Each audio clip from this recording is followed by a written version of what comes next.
Welcome, weary theorists, to the shadowed realm where Hawkins' final mysteries unfold like whispered prophecies in the darkness. Tonight, we venture through the labyrinthine theories that emerge from fleeting trailer glimpses and cryptic clues, exploring the darker possibilities that await our beloved characters in Stranger Things' ultimate conclusion. From Will's emerging powers to Vecna's final gambit, from the Upside Down's deepest secrets to the heart-wrenching choices that may tear friendships apart, we'll traverse the speculative landscapes where hope battles despair. So settle into your most comfortable sanctuary. Let the gentle current of theory and analysis carry you toward peaceful slumber as we unravel the threads that may weave Hawkins' final chapter.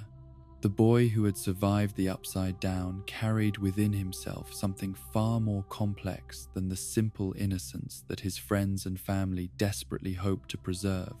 His encounter with the Shadow Realm, having planted seeds of power that would grow in darkness until they demanded acknowledgement and acceptance from people who loved him too much to recognize that salvation and damnation often wore identical faces when viewed through the lens of desperate hope for normalcy that could never again exist in its previous form. Will Byers had always been different, his artistic sensibilities and gentle nature marking him as someone who experienced the world through emotional channels that ran deeper and more turbulent than the surface calm he presented, to protect others from the intensity of feelings that threatened to overwhelm anyone who came too close to. The raw nerve endings that connected his consciousness to realms of experience that most human minds were never designed to access or comprehend without sustaining damage that might prove irreversible. The visions that had plagued him throughout his recovery from the Mind Flayer's possession represented only the earliest manifestations of abilities that had been growing stronger with each passing month since his return from the patients. Shadow Dimension, his artistic projects during quiet hours, becoming inadvertent channeling sessions where his unconscious mind reached across the barriers between worlds to touch the alien intelligences that moved through the Upside Down with purposes that human understanding could barely begin to grasp, even when filtered through the consciousness of someone who had been their unwilling host. The sketches that filled his notebooks during those long nights when sleep brought nightmares instead of rest revealed architectural details and creature anatomies that belonged to no earthly reference point, his hand moving across paper with automatic precision that suggested knowledge transferred directly from sources that existed beyond the boundary of normal sensory experience. Each drawing serving as evidence that his connection to the parallel dimension had not been severed by distance or time, but had instead been refined and strengthened through processes that operated according to laws that conventional science could not yet explain or predict. Joyce's attempts to shield Will from awareness of his own transformation reflected the natural protective instincts of a mother who had already watched her son disappear into nightmare once and could not bear the possibility that he might be slipping away again, this time into territories of power and responsibility that would require him to abandon the childhood that trauma had already stolen from him in ways that no amount of therapeutic intervention or familial love could hope to restore completely. The medical appointments that punctuated Will's weekly schedule provided reassurance to adults who needed to believe that conventional treatments could address supernatural conditions, though the doctors who examined him found nothing in their textbooks that could account for the neurological patterns that appeared in his brain scans, or the electromagnetic readings that surrounded him during moments when his attention turned inward toward the shadow memories that lived in the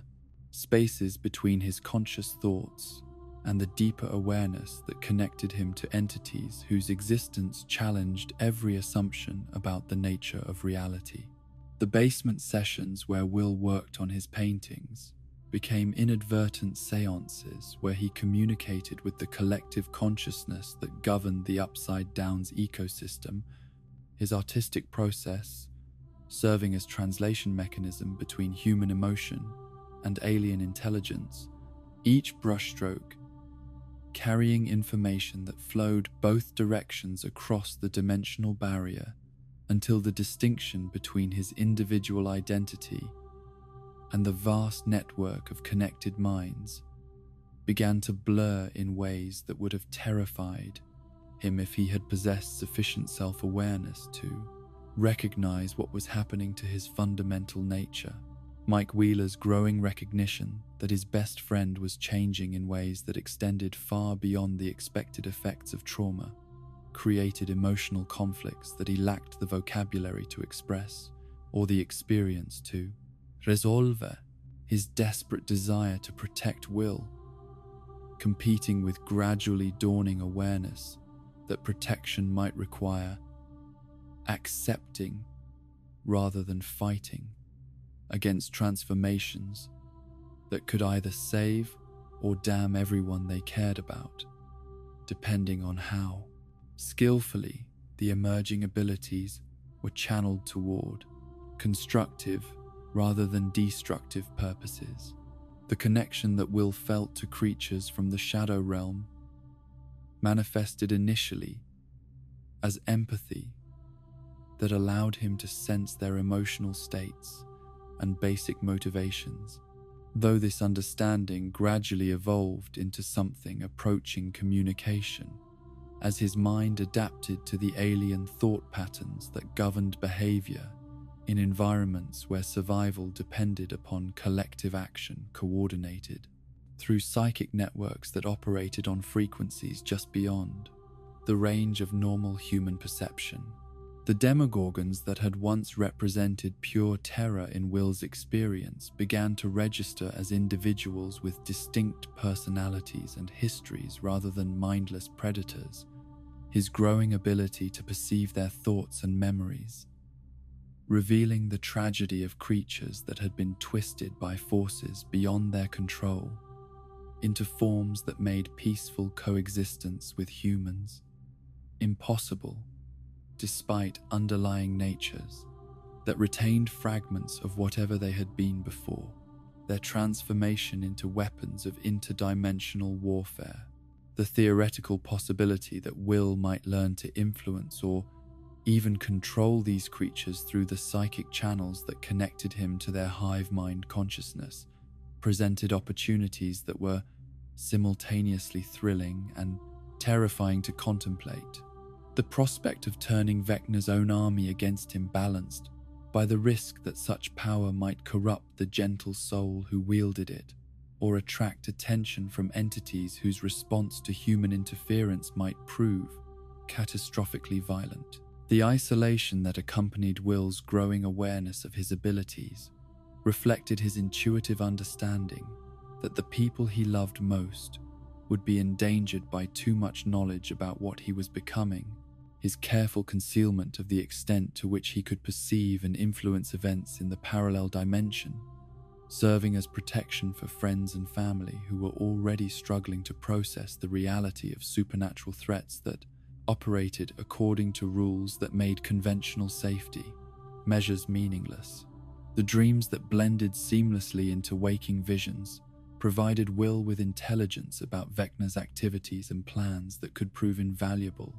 in protecting Hawkins from future attacks,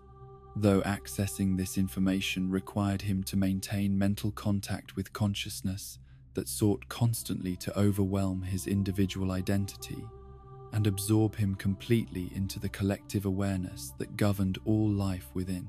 the Shadow Realm's twisted ecosystem. The artistic projects that Will used to process and document his supernatural experiences became increasingly abstract as the nature of what he was perceiving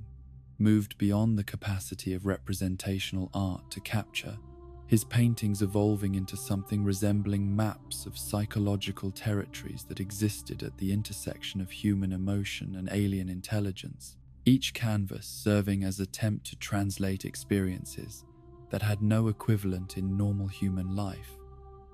into forms that might eventually be understood by people who lacked direct access to the source material.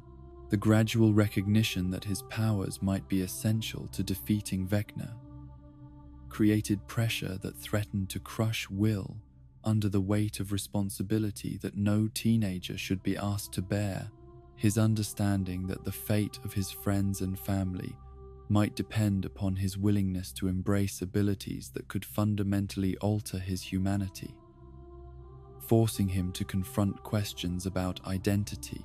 and sacrifice that would challenge the moral framework of someone twice his age. The connection between Will's artistic nature and his psychic abilities suggested that creativity might serve as key to controlling, rather than being controlled by the forces that flowed through him. His natural inclination toward expression through visual media,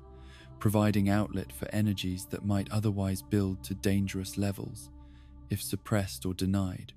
rather than channeled into forms that allowed for conscious direction and purposeful application.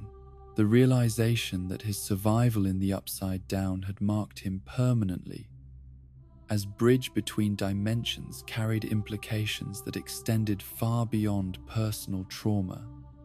to encompass cosmic responsibilities that would require him to choose between preserving his individual humanity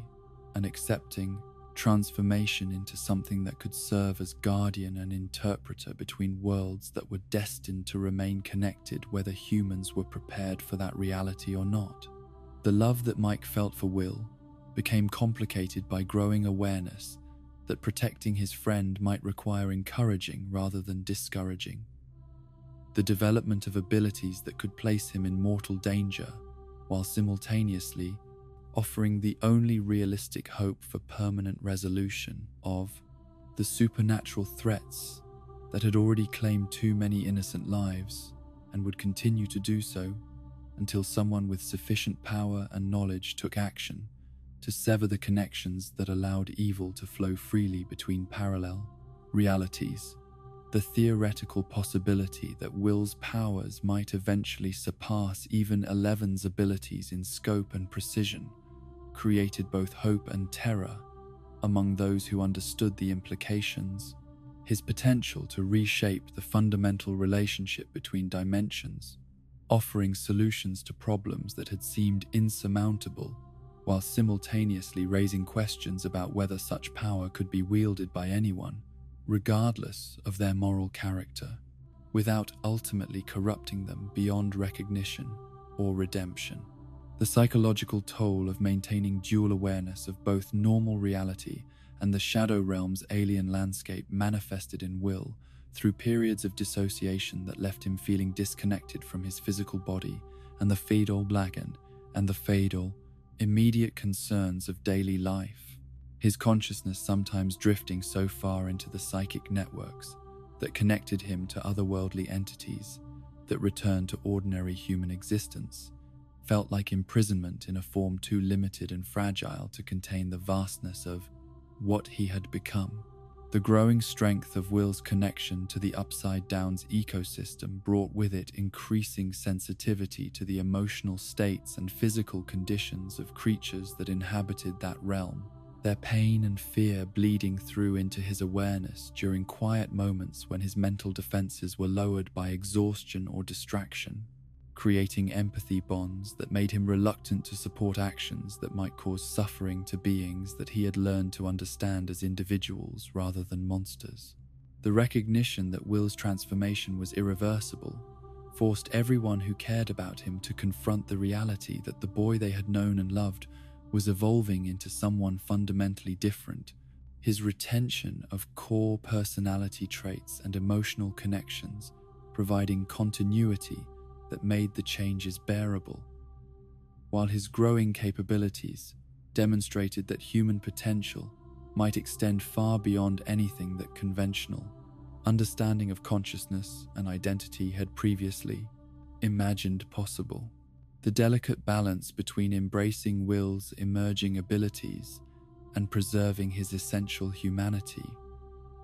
would require wisdom and courage from everyone involved in his life. their success or failure in navigating this unprecedented situation, determining not only his individual fate, but potentially the future relationship between Earth and the shadow realm that had claimed him as permanent resident regardless of which dimension his physical body happened to occupy at any given moment. The dimension that existed parallel to Hawkins represented far more than simple mirror image of familiar reality,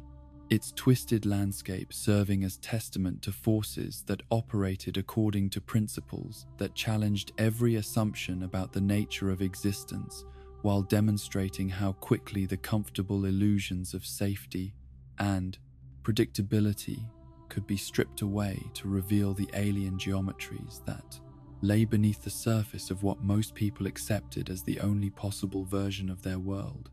The laboratory that stood at the center of both dimensions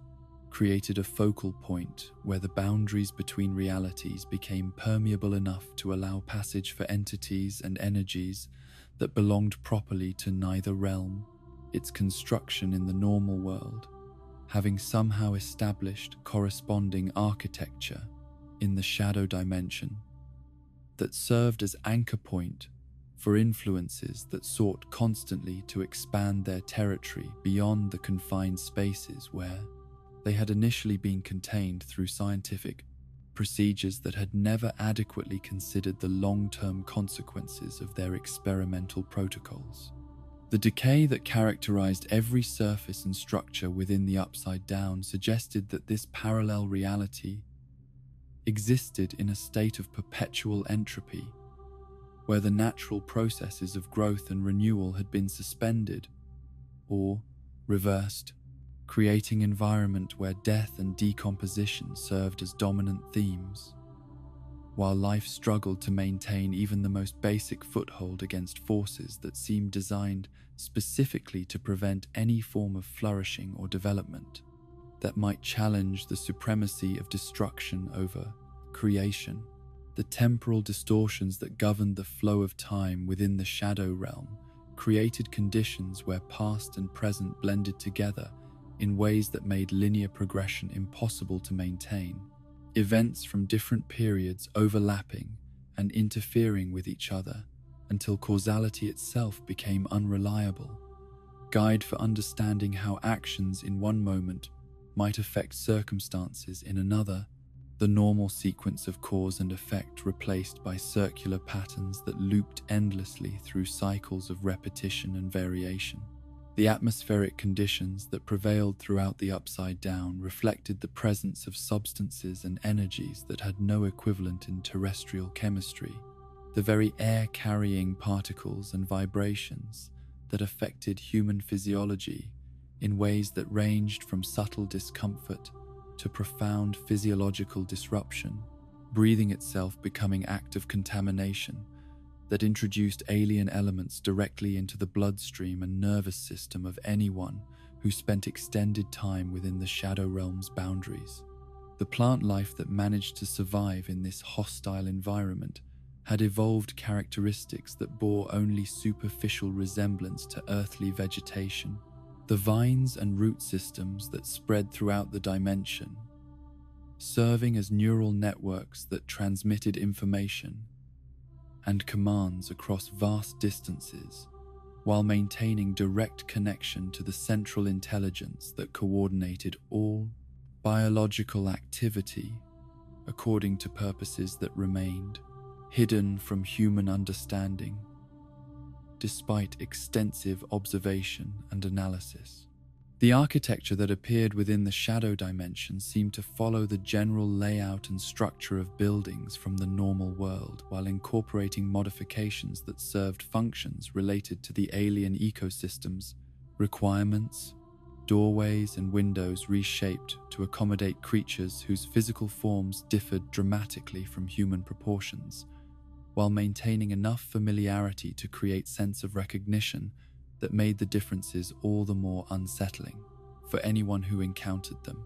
The lighting conditions that prevailed throughout the Upside Down created permanent twilight that seemed to absorb rather than reflect illumination, making navigation difficult and creating psychological pressure that wore down the mental defenses of human visitors who found themselves struggling against growing sense of disorientation and despair that seemed to emanate from the very fabric of this alternate reality,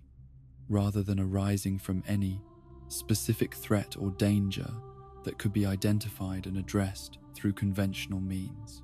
The gravitational anomalies that affected certain areas within the shadow realm demonstrated that the physical laws governing this dimension differed significantly from those that maintained order and predictability in normal space. Objects sometimes falling upward or moving in directions that defied logical explanation, while maintaining enough consistency to suggest that alternative physics operated according to rules that could theoretically be understood and utilized by anyone with sufficient knowledge and experience. The creatures that inhabited this parallel world had adapted to environmental conditions that would prove fatal to most forms of terrestrial life, their biological systems incorporating elements that allowed them to extract nourishment and energy from sources that bore no resemblance to anything found in Earth's ecosystem, while maintaining organizational structures that suggested intelligence and social coordination that operated according to principles fundamentally different from human understanding of community and cooperation. The gateways that connected the two dimensions appeared to form spontaneously in locations where the barrier between realities had been weakened through exposure to high levels of psychic energy or electromagnetic disturbance. These portals maintaining stability for unpredictable periods before closing without warning and potentially stranding travelers on whichever side they happened to occupy when the connection was severed, making passage between worlds extremely dangerous for anyone who lacked intimate knowledge of the forces that governed their formation and dissolution. The influence that the Upside Down exerted upon the normal world through these dimensional breaches manifested initially as subtle environmental changes that could easily be dismissed as natural variations in weather patterns or ecological cycles, though prolonged exposure gradually produced more dramatic effects that included alterations in plant growth, animal behavior, and even human psychology as the alien energies slowly modified the fundamental characteristics that defined terrestrial existence.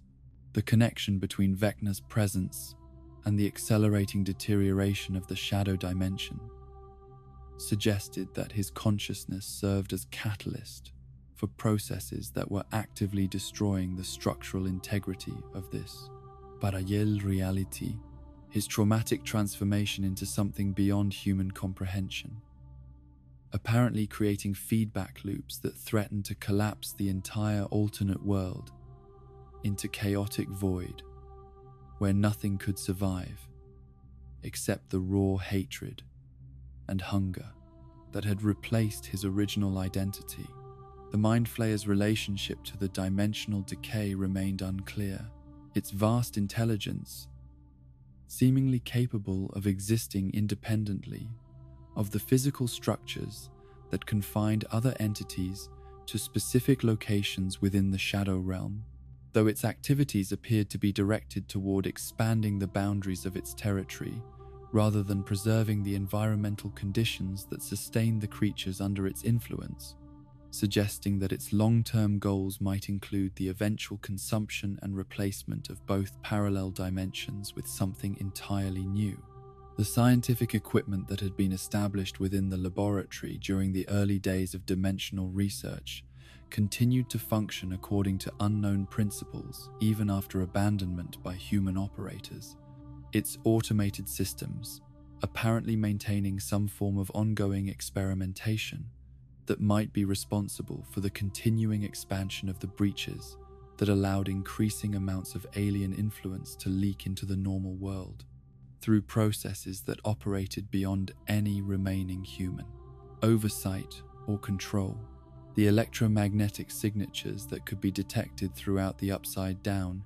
indicated the presence of energy sources that drew power from unknown origins while maintaining output levels that far exceeded anything achievable through terrestrial technology. These invisible forces apparently serving as foundation for all biological and psychological activity within the dimension, while remaining completely inaccessible to conventional scientific instruments or analytical methods that had been developed specifically for studying phenomena that occurred within normal physical parameters. The crystalline formations that appeared in certain areas of the Shadow Realm seemed to serve as storage and transmission devices for the psychic energies that flowed throughout the dimension's neural networks. Their geometric structures, incorporating mathematical principles that suggested intelligence far beyond human comprehension, while maintaining perfect resonance with the electromagnetic frequencies that governed all communication between entities that inhabited this alternate reality, making them potentially valuable for anyone who could decipher their operational principles. The architectural modifications that appeared in shadow versions of familiar buildings seemed designed to optimize the flow of alien energies through human-constructed spaces, while providing suitable environments for creatures whose physical requirements differed dramatically from those that had guided the original construction. Doorways expanded or contracted to accommodate different body types, while maintaining structural integrity that suggested ongoing maintenance by intelligences that understood both human engineering principles and the environmental needs of commodally interdimensional organisms. The temperature variations that could be measured throughout different regions of the Upside Down reflected the presence of localized energy sources that operated according to principles unrelated to conventional thermodynamics, some areas maintaining conditions that approached absolute zero, while others radiated heat that would prove fatal to unprotected human exposure. These extremes apparently serving specific purposes related to the biological processes that sustain the dimension's ecosystem, rather than representing random environmental hazards. The atmospheric composition that characterized the Shadow Realm included elements that did not appear on any terrestrial periodic table, their molecular structures apparently stable under conditions that prevailed within this alternate dimension while proving highly reactive when exposed to normal atmospheric pressure and chemical environments, making detailed analysis extremely difficult for researchers who lacked access to laboratory facilities that could replicate the environmental conditions necessary for safe handling and observation. The geological structures that formed the foundation of the Upside Down's landscape bore superficial resemblance to earthly terrain while incorporating mineral compositions and crystalline formations that suggested different evolutionary processes had shaped the development of this parallel world. Bedrock layers revealing evidence of forces and pressures that had no equivalent in terrestrial geology, while maintaining enough structural similarity to provide familiar reference points for human observers who might otherwise become completely disoriented by the alien nature of their surroundings. The water sources that existed within the shadow dimension carried dissolved compounds that made them unsuitable for human consumption, while apparently providing necessary nutrients for the creatures that depended upon them for survival. Their chemical signatures, indicating biological processes that operated according to metabolic pathways, completely different from anything found in earthly organisms, suggesting that life itself had evolved along radically different trajectories in environments where the basic building blocks of existence followed alternative rules for organization and development. The magnetic anomalies that affected compass readings and electronic equipment throughout the Upside Down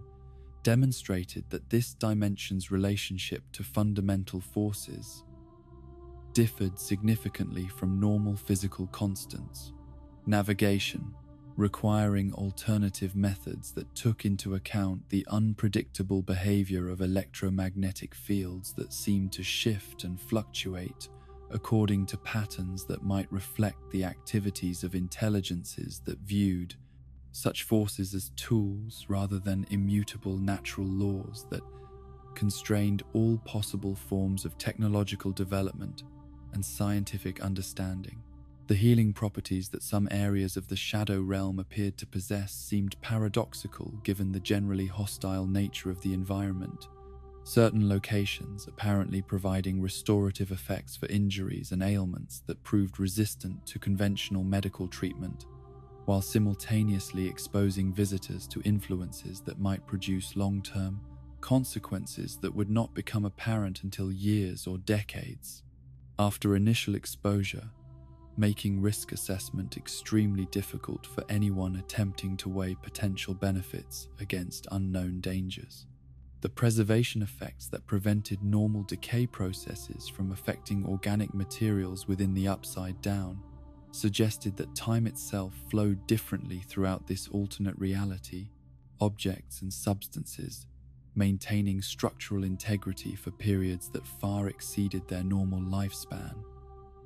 while gradually accumulating changes that reflected exposure to forces that had no terrestrial equivalent, creating conditions where past and present coexisted in ways that challenged conventional understanding of linear progression and sequential development. The communication networks that connected different regions of the shadow dimension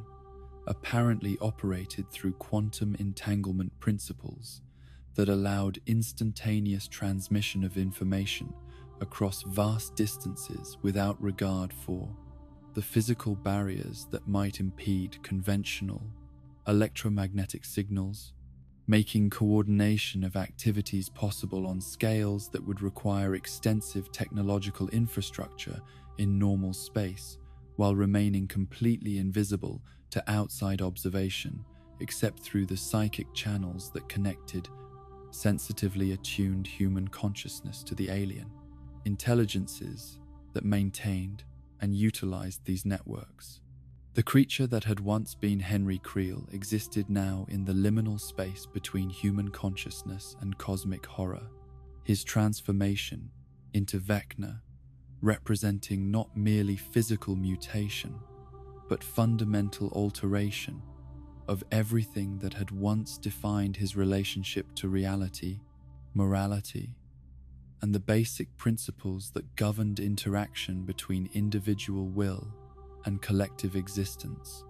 His original identity serving as foundation for something far more terrible than simple madness or evil could ever hope to achieve through conventional means. The fragments of Henry's personality that persisted within Vecna's consciousness created internal conflicts that manifested as moments of hesitation or vulnerability that could potentially be exploited by those who understood the psychological terrain, where his human memories continued to wage war against the alien intelligence that had claimed dominion over his physical form, though accessing these remnants of humanity required navigation through mental landscapes that had been deliberately restructured to prevent exactly such intrusion by external forces. The scientific knowledge that Henry had possessed during his youth provided Vecna with understanding of human psychology and social dynamics that made his attacks far more precise and devastating than simple brute force could ever accomplish. His ability to identify and exploit individual weaknesses,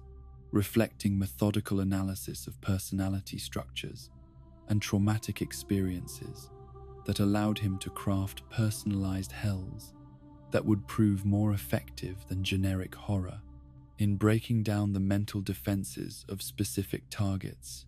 The connection that Vecna maintained to the Upside Down's vast neural network gave him access to information and perspectives that extended far beyond individual consciousness to encompass collective awareness that spanned dimensions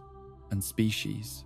His consciousness serving as focal point where alien intelligence and human creativity combined to produce strategies and capabilities that neither component could have achieved independently, making him uniquely dangerous to both parallel realities. The temporal manipulation abilities that Vecna had developed allowed him to perceive multiple potential futures simultaneously, while maintaining sufficient focus on present circumstances to coordinate complex operations that required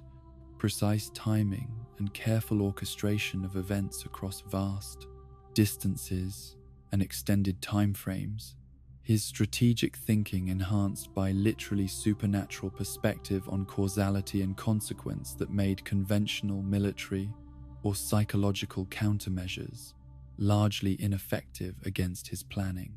The psychic architecture that Vecna had constructed within the shadow dimension served as both fortress and factory, where he could manufacture the psychological weapons that formed the core of his assault on human consciousness. These mental constructs drawing power from the traumatic experiences and suppressed memories of his victims, while simultaneously serving as storage facilities for the emotional energy that fueled his ongoing transformation into something that transcended both human and alien categories of existence. The relationship between Vecna and the Mind Flayer remained deliberately ambiguous, their interaction suggesting either uneasy alliance between equals or hierarchical structure, where one entity served the strategic goals of another, though the true nature of their connection might extend beyond simple cooperation or domination to encompass fusion of consciousness that created hybrid intelligence capable of operating simultaneously on multiple levels of reality while maintaining distinct aspects of both original personalities. The evolutionary trajectory that Vecna's transformation followed seemed to be leading toward complete transcendence of physical form in favor of pure psychic existence that could inhabit and manipulate matter according to conscious will, rather than being constrained by the biological limitations that defined normal human experience. His increasing detachment from material reality, reflecting preparation for existence as energy pattern that could reshape dimensions according to aesthetic and philosophical preferences that bore no relationship to conventional concepts of beauty or meaning. The victims that Vecna selected for his psychological attacks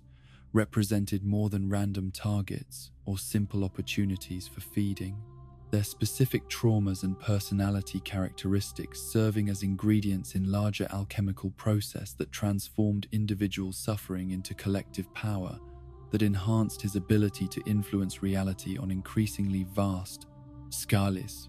each death contributing unique elements to the psychic matrix that supported his continued evolution beyond human comprehension. The visions that Vecna used to torment his chosen victims drew upon deep understanding of how memory and imagination could be weaponized against consciousness itself. His ability to access and manipulate the most private and painful aspects of individual psychology, reflecting mastery of techniques that operated according to principles that existed at the intersection of advanced psychology and supernatural influence, making resistance extremely difficult for anyone who lacked specific training in mental defense. The nostalgic elements that appeared within Vecna's psychological attacks suggested that his human memories continued to influence his methodology even after his transformation. Childhood experiences and family dynamics serving as template for the artificial environments that he constructed to entrap victims within personalized versions of hell that reflected his own unresolved conflicts and desires for revenge against world that had failed to provide the acceptance and understanding that his sensitive nature had desperately required. The strategic patience that characterized Vecna's approach to conquest reflected understanding that permanent victory required not merely physical destruction, but complete psychological transformation of his enemies. His willingness to invest years or decades in carefully planned campaigns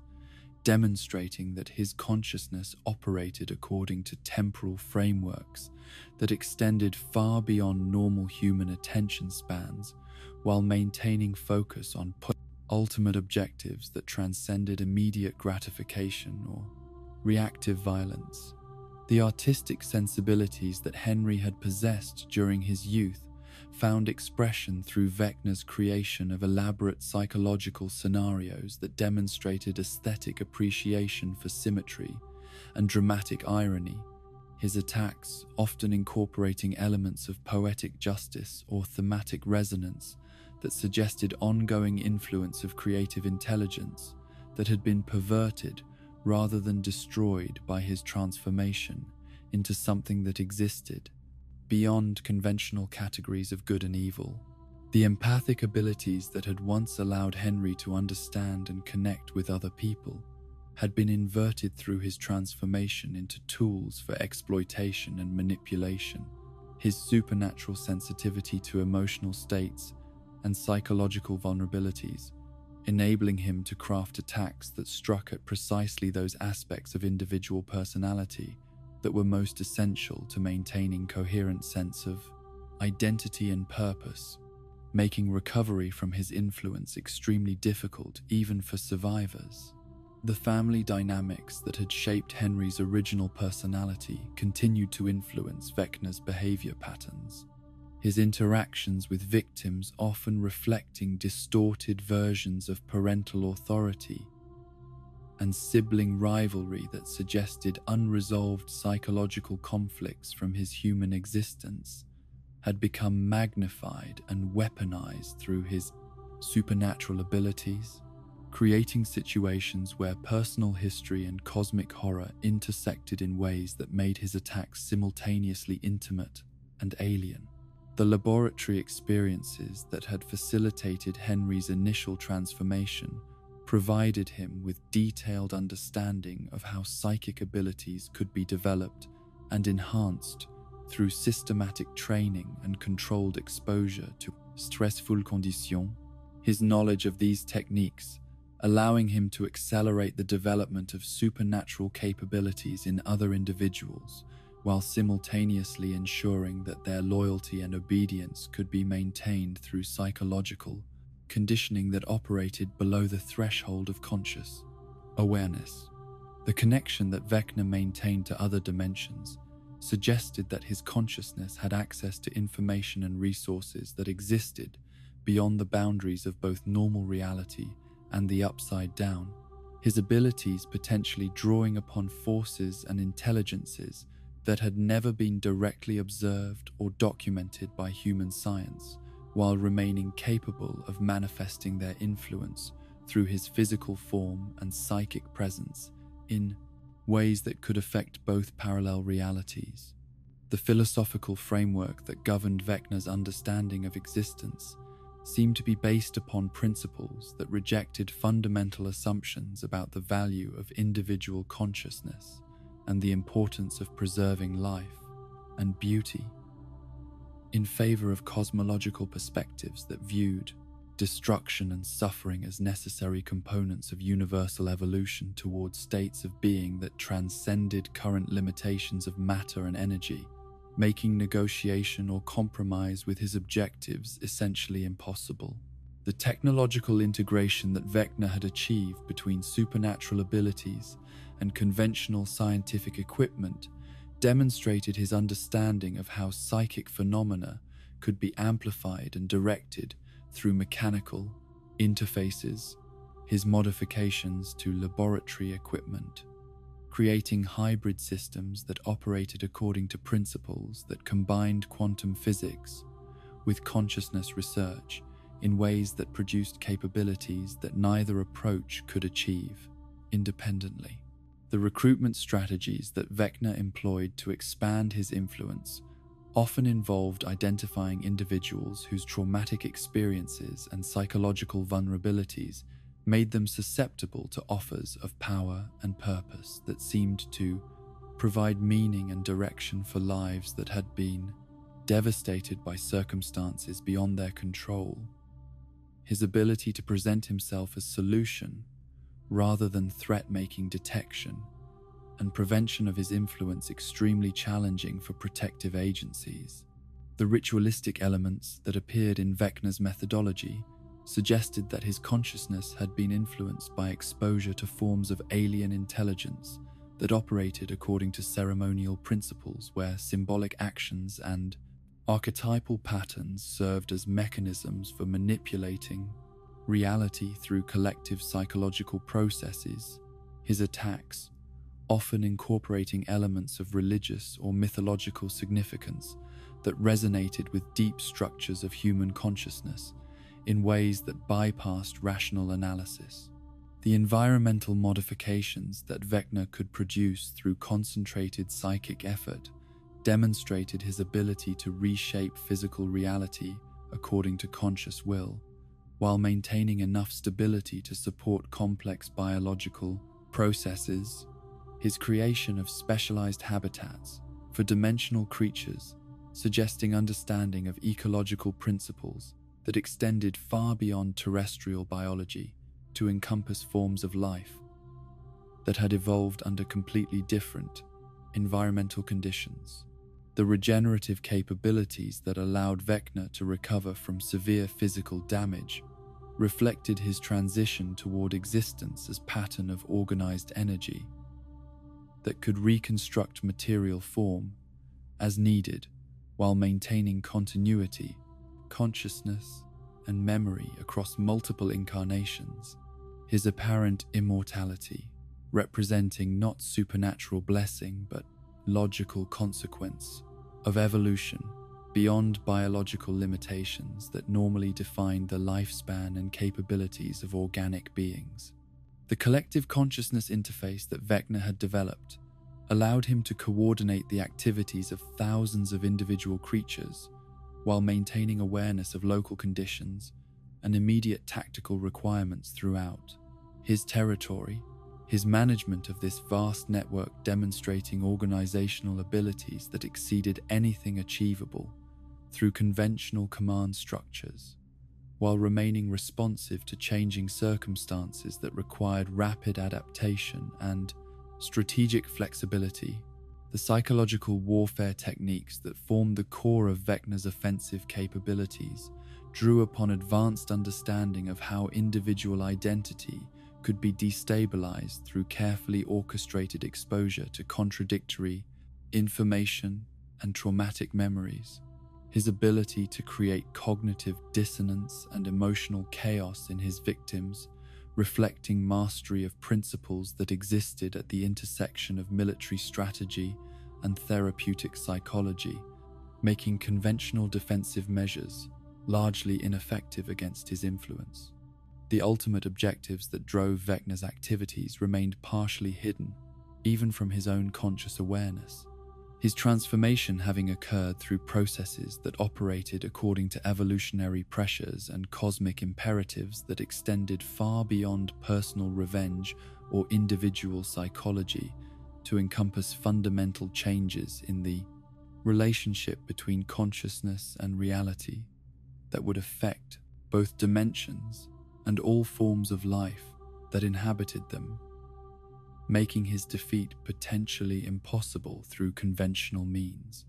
The legacy that Vecna's existence would leave, regardless of whether he achieved his immediate goals, included permanent alteration of the boundary between dimensions and irreversible changes in human understanding of consciousness and reality, his influence having already modified the fundamental conditions that governed existence for both parallel worlds in ways that would continue to produce consequences long after his individual consciousness had been destroyed or transformed. Beyond recognition,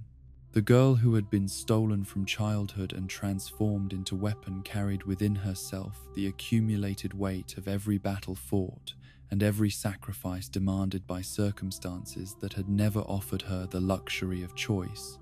her extraordinary abilities serving simultaneously as source of strength and burden of responsibility that grew heavier with each demonstration of power that reminded her how fundamentally different she was from the people she fought to protect and the normal life she had never been permitted to experience. Eleven's relationship with her psychic capabilities had evolved through phases of fear, acceptance, and mastery that reflected her journey from laboratory subject to independent agent, though the cost of wielding such power remained constant reminder of the ways in which her childhood had been sacrificed to create someone capable of confronting threats that existed beyond the reach of conventional human response. Each use of her abilities, drawing from reserves of strength that were simultaneously infinite and exhaustible, depending upon the emotional and physical demands of specific situations. The memories that surfaced during quiet moments when external pressures allowed her consciousness to turn inward revealed layers of trauma and conditioning that extended far beyond her documented experiences within Hawkins National Laboratory. Fragments of earlier experiments and interactions with other numbered subjects, creating psychological landscape where identity and purpose remained. Fluid concepts that could be reshaped through will and circumstance rather than fixed. Characteristics that defined permanent limitations of personality or capability. The connection that 11 maintained to other children who had shared her captivity provided both comfort and torment as she struggled with survivor guilt and questions about whether her escape had been purchased through abandonment of people who had depended upon her protection. Her growing awareness that freedom carried obligations to those who remained trapped, creating moral framework where personal happiness became inseparable from collective liberation that might require ultimate sacrifice of individual desires for sake of broader justice. The laboratory that had shaped her early development continued to exist within her psychological architecture long after her physical escape, its sterile corridors and experimental protocols serving as internal reference points that influenced her understanding of relationships and appropriate responses to conflict. The institutional environment where she had learned to navigate power dynamics and survival strategies, creating patterns of behavior that sometimes conflicted with the emotional intimacy and vulnerability that healthy human connections required for sustainable growth. The father figures who had attempted to provide guidance and protection throughout her adolescence represented different approaches to authority and care that reflected their own traumatic backgrounds and professional obligations. Hopper's law enforcement experience, creating emphasis on practical safety and strategic thinking, while Dr. Brenner's scientific methodology had prioritized capability development and performance optimization, leaving her to synthesize these competing influences into personal philosophy that could accommodate both emotional needs and operational requirements. The romantic relationship that had developed between 11 and Mike Wheeler during their teenage years provided her with first experience of connection based upon mutual choice rather than institutional assignment or survival necessity, though the intensity of their bond created complications as both individuals struggled to establish independent identities while maintaining emotional intimacy that had been forged through shared trauma and extraordinary circumstances that bore no resemblance to normal adolescent courtship patterns. The evolution of her powers from crude psychokinetic outbursts to sophisticated manipulation of matter and energy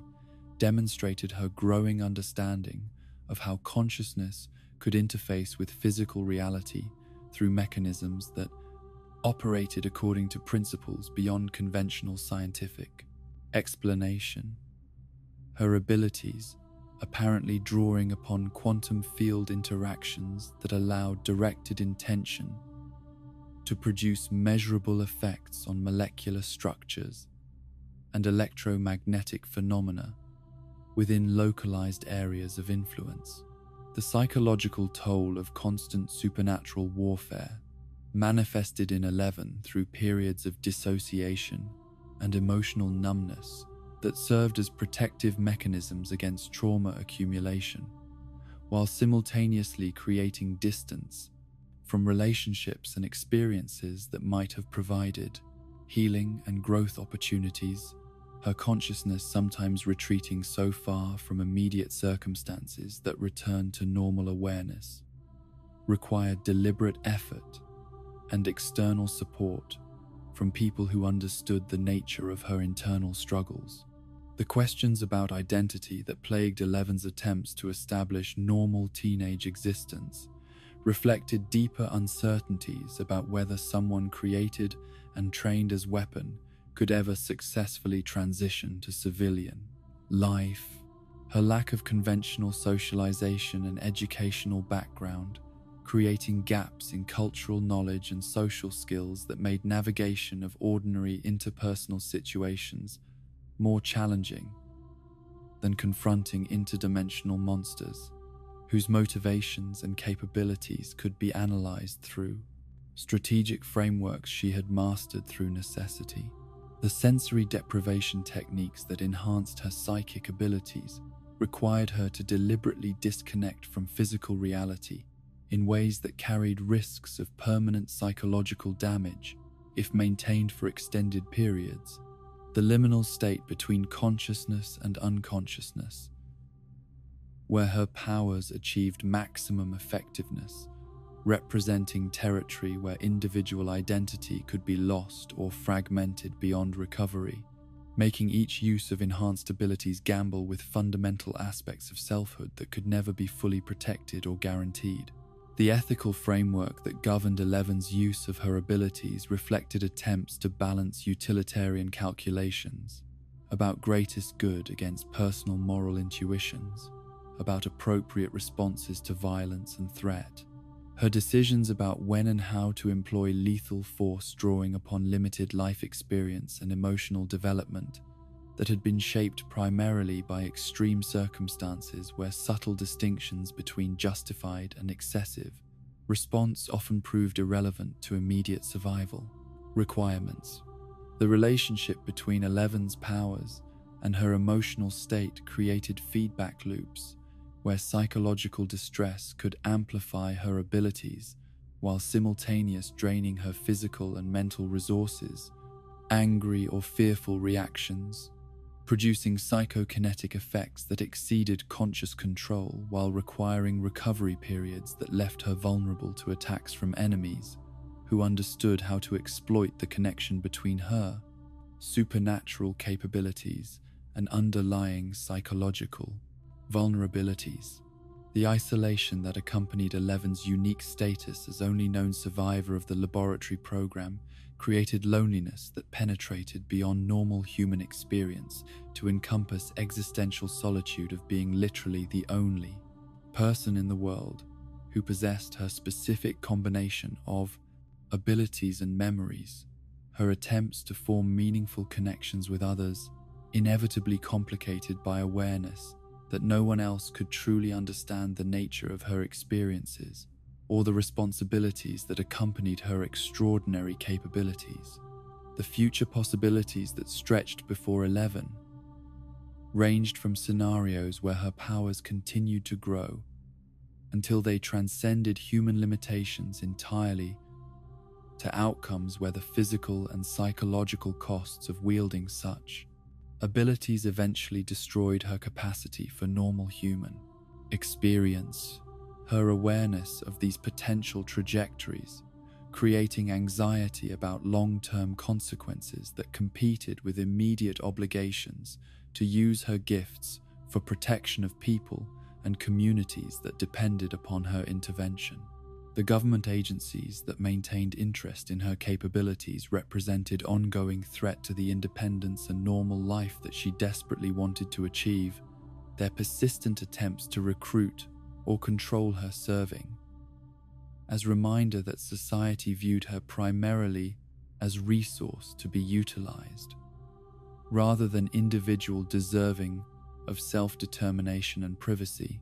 The constant pressure to serve institutional goals rather than personal desires, creating resentment that could potentially be manipulated by hostile forces seeking to turn her abilities against her former protectors.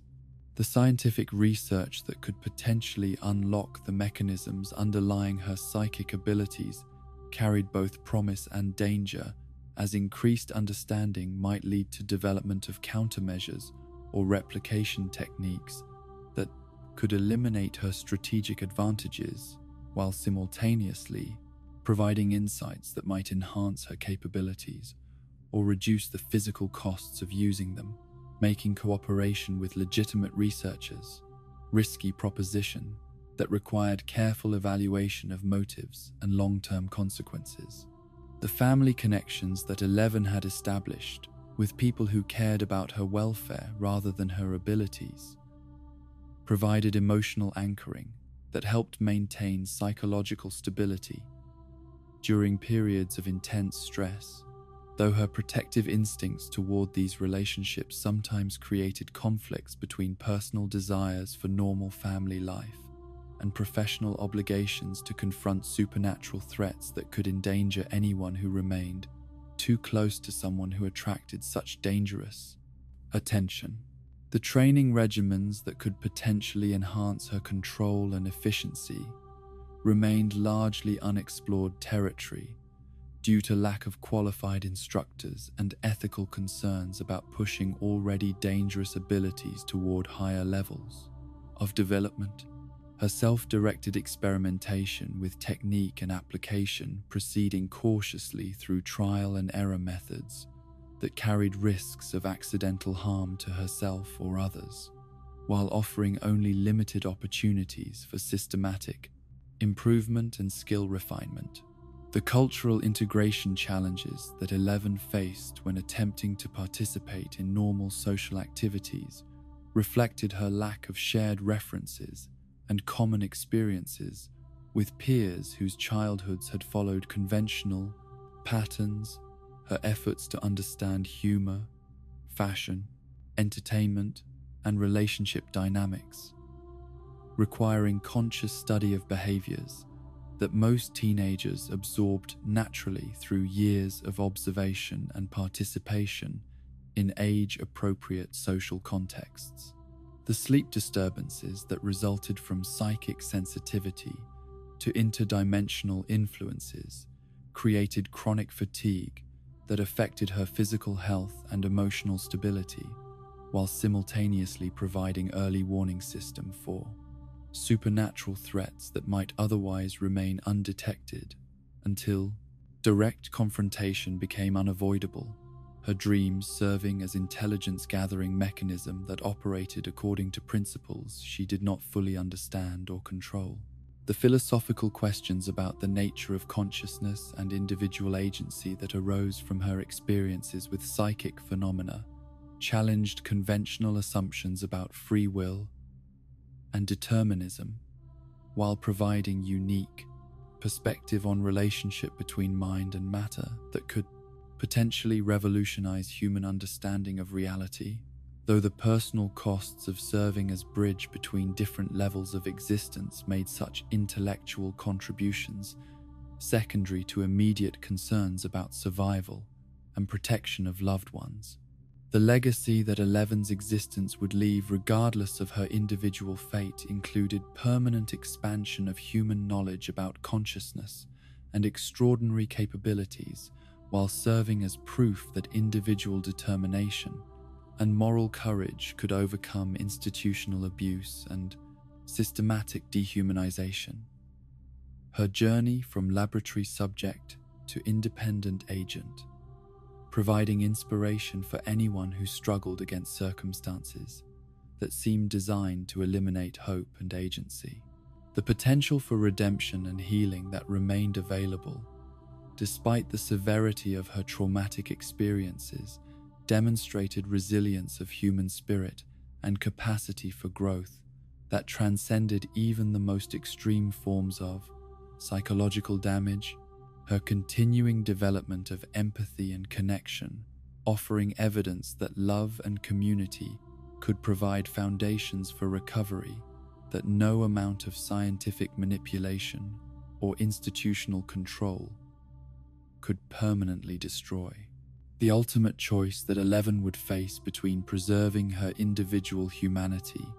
and embracing transformation into something beyond current human limitations represented culmination of journey that began with stolen childhood and might end with voluntary transcendence that served purposes larger than personal happiness, while honoring the values and relationships that had made survival worthwhile during the darkest periods of her extraordinary and painful existence. The children who had discovered friendship through shared adventures in imaginary realms found themselves confronting the terrifying reality that their childhood games had prepared them for battles where victory and defeat carried consequences that extended far beyond hurt feelings or wounded pride. Their transition from innocent play to life or death struggle, serving as accelerated education in courage, sacrifice, and the complex moral calculations that determined who would live and who would die when faced with enemies that recognized no boundaries between combatants and civilians. The basement that had once served as sanctuary, where Mike Wheeler could exercise his natural leadership abilities through carefully orchestrated campaigns against fictional monsters, became command center for operations that required him to make strategic decisions that would determine the survival of people whose trust in his judgment represented both honor and burden that threatened to crush him under the weight of responsibility that no 14-year-old should be asked to bear, regardless of how mature his experiences had forced him to become.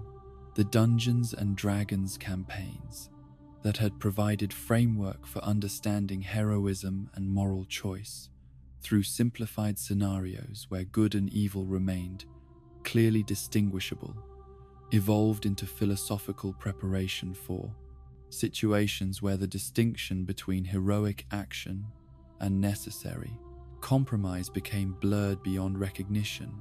forcing young minds to grapple with ethical complexities that challenged adult wisdom while maintaining hope that right choices remained possible even when all available options seemed to guarantee some form of tragedy or loss. Mike's struggle with his own identity during the transition from childhood to adolescence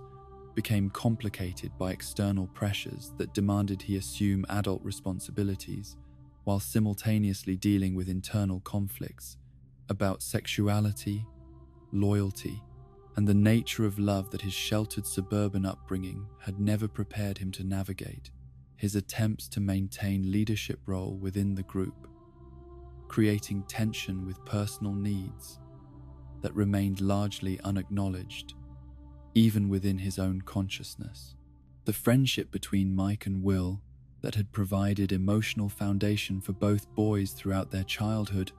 faced unprecedented stress as supernatural events forced them to confront feelings and dependencies that had previously existed safely within the context of shared fantasy. Adventures, their bond deepening through shared trauma, while simultaneously becoming more fragile as they struggled to understand what their connection meant within the context of normal social expectations and peer pressure that demanded conformity to predetermined roles. Lucas Sinclair's practical nature and analytical approach to problem solving made him an invaluable team member whose ability to maintain focus on immediate tactical concerns often provided stability when other members of the group became overwhelmed by emotional responses to crisis situations.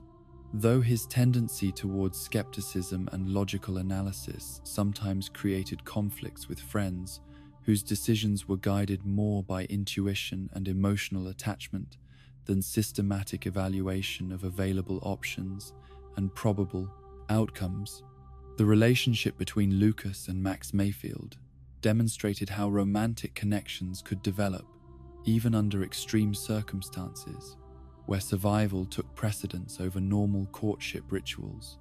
their mutual attraction growing stronger through shared danger while being tested by supernatural influences that threaten not only their physical safety, but their ability to maintain trust and emotional intimacy when faced with forces that could manipulate memory, perception, and fundamental aspects of individual identity. Max's integration into the established friend group required her to prove herself worthy of inclusion, while simultaneously maintaining her individual personality and refusing to accept subordinate role simply because she was newcomer to relationships that had been developing for years before. Her arrival, her skateboard skills, and fearless attitude toward physical challenges, serving as metaphors for determination to earn respect through demonstrated capability, rather than seeking acceptance through compliance or accommodation.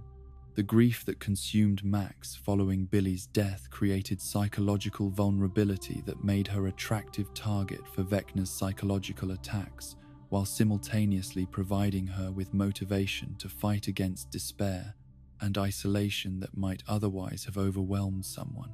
With less experience dealing with family dysfunction and emotional trauma, her survival instincts sharpened by years of navigating domestic conflict that had taught her to recognize and resist manipulation in its various forms. Dustin Henderson's encyclopedic knowledge of scientific principles and pop culture references made him an invaluable resource for understanding and combating supernatural threats that operated according to rules that resembled fictional scenarios more than conventional reality. His intellectual curiosity and enthusiasm for learning, providing group with advantages that would have been unavailable if their membership had been limited to individuals with more conventional interests and educational backgrounds. The relationship between Dustin and Steve Harrington illustrated how mentorship could develop between people whose age difference was less important than shared values and mutual respect. Their unlikely friendship demonstrating that heroism could bridge social divisions and create bonds that transcended the superficial categories that typically governed teenage social hierarchies. Though their connection was tested by circumstances that forced both individuals to confront limitations and fears they had previously been able to avoid or deny. The evolution of Steve from entitled high school athlete to protective older brother figure reflected character development that occurred through exposure to situations where shallow charm and material advantages proved worthless against enemies that responded only to genuine courage and selfless commitment to protecting others. His transformation serving as evidence that people could change fundamentally when circumstances demanded growth and moral development that transcended personal comfort and social status. The basement headquarters where the party conducted their planning sessions became increasingly sophisticated as their understanding of supernatural threats grew more detailed and their strategies became more complex, their childhood games evolving into military-style operations that required careful coordination and contingency planning while maintaining the collaborative spirit and creative problem-solving approaches that had made their friendship special long before monsters became real. The communication systems that connected party members during dangerous missions reflected their understanding that survival depended upon maintaining contact and providing mutual support even when separated by distance or environmental hazards. Their use of walkie-talkies and coded messages, demonstrating how childhood fascination with spy games and adventure stories had prepared them for practical applications that could determine whether emergency situations ended in rescue or tragedy. The moral framework that guided the party's decisions about when to involve adults and when to handle problems independently required constant re-evaluation as the stakes of their conflicts escalated beyond anything that conventional authority figures could understand or address through normal channels. Their growing awareness that adult institutions were often inadequate or corrupt, forcing them to develop ethical standards that prioritized results over procedure while maintaining commitment to protecting innocent people from consequences of their actions. The sacrifices that each party member was prepared to make for the sake of the others reflected bonds of loyalty that had been forged through shared experiences of terror and triumph. Their willingness to risk individual safety for collective survival, demonstrating levels of commitment that exceeded anything typically expected from teenage friendships, while creating pressure that threatened to destroy anyone who proved unable to meet such extreme standards of dedication and mutual support. The leadership challenges that Mike faced as circumstances forced the group to undertake increasingly dangerous missions, tested his ability to balance strategic thinking with emotional considerations while maintaining authority over friends who had their own opinions about appropriate tactics and acceptable levels of risk. His decisions about when to override objections and when to accommodate different perspectives, determining both operational effectiveness and group cohesion under extreme pressure. The knowledge burden that accumulated as party members learned more about the true nature of supernatural threats created psychological pressure that competed with normal adolescent concerns about school, family, and social relationships. Their attempts to maintain facades of normalcy becoming increasingly difficult as the gap between their actual experiences and the assumptions of their peers and parents grew too wide to bridge through conventional communication or explanation. The romantic complications that emerged as party members entered adolescence and began experiencing sexual attraction created tensions that threatened group dynamics while simultaneously providing motivation for heroic actions that exceeded what simple friendship might have inspired. Their struggles to balance personal desires with collective responsibilities, reflecting broader challenges of growing up under circumstances that demanded adult decisions from people who lacked adult emotional development and life experience. The technical skills that party members developed through necessity ranged from basic first aid and emergency communication to advanced understanding of electromagnetic phenomena and dimensional physics, their education extending far beyond anything available through conventional schooling while remaining focused on practical applications rather than theoretical understanding, making them uniquely qualified to function as bridge between scientific knowledge and supernatural reality. The cultural references that informed their understanding of supernatural phenomena drew heavily upon science fiction and fantasy literature that provided conceptual frameworks for categorizing and responding to experiences that had no precedent in normal human history. Their shared vocabulary of fictional scenarios, allowing them to communicate quickly and effectively about complex situations while maintaining morale through humor and familiar narrative structures that imposed order on chaotic circumstances. The family relationships that each party member maintained became increasingly strained as supernatural events demanded secrecy that prevented honest communication with parents and siblings. Their attempts to protect loved ones from knowledge that might endanger them, creating emotional distance and deception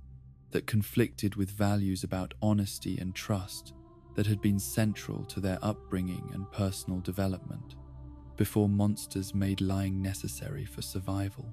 The future possibilities that stretched before party members included scenarios ranging from triumphant victory that allowed return to normal teenage existence to tragic outcomes where some or all of them might not survive the escalating supernatural conflicts.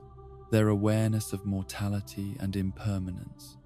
creating urgency that intensified every interaction while simultaneously making them more precious and meaningful than ordinary friendships could ever become through conventional shared experiences. The legacy that their friendship would leave, regardless of individual survival outcomes, demonstrated how extraordinary circumstances could forge bonds that transcended normal human limitations, while providing inspiration for anyone who witnessed or learned about their courage and dedication. Their example, proving that young people could rise to meet challenges that would overwhelm most adults when they possessed genuine love for each other and unwavering commitment to protecting innocence from forces that sought to destroy everything beautiful and hopeful about human existence. The community that had existed for generations as symbol of American small-town stability found itself transformed overnight into battlefield where the comfortable illusions of safety and predictability were stripped away to reveal the fragile foundations upon which ordinary life had been constructed, every familiar landmark becoming potential gateway for horrors that challenged the fundamental assumptions about reality that had allowed residents to sleep peacefully in homes they had believed were permanently protected from the kinds of dangers that existed only in movies and nightmares. The military presence that descended upon Hawkins following the escalation of supernatural events brought with it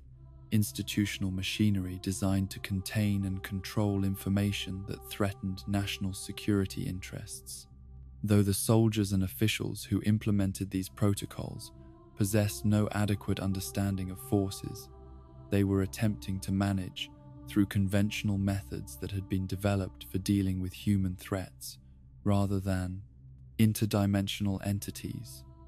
whose capabilities and motivations operated beyond the scope of traditional warfare and diplomatic negotiation. The government agencies that coordinated the official response to supernatural manifestations faced unprecedented challenges in developing policies and procedures for situations that had no historical precedent within existing legal and administrative frameworks. Their attempts to classify and compartmentalize information about events that defied scientific explanation, creating bureaucratic chaos that hindered effective response, while simultaneously providing opportunities for institutional corruption and abuse of emergency powers that expanded federal authority far beyond constitutional limitations. The media attention that inevitably accompanied such dramatic and unexplainable events created additional complications as journalists and television crews descended upon Hawkins, seeking stories that would capture public attention while remaining largely ignorant of the true scope and implications of what they were attempting to document, their presence interfering with both official containment efforts and civilian attempts to cope with trauma, while spreading misinformation that complicated public understanding of already confusing situation. The economic disruption that followed supernatural revelations affected every aspect of community life as businesses closed, property values collapsed, and normal commercial activities became impossible due to ongoing security concerns and infrastructure damage. The financial hardship experienced by families who had invested their life savings in homes and enterprises that were now worthless, creating additional stress that compounded the psychological trauma of witnessing events that challenged their basic understanding of how the world functioned. The social fabric that had held Hawkins together through previous challenges began to unravel as neighbors turned against each other in attempts to identify scapegoats who could be blamed for attracting supernatural attention to their previously peaceful community. Religious and political divisions that had been manageable during normal times,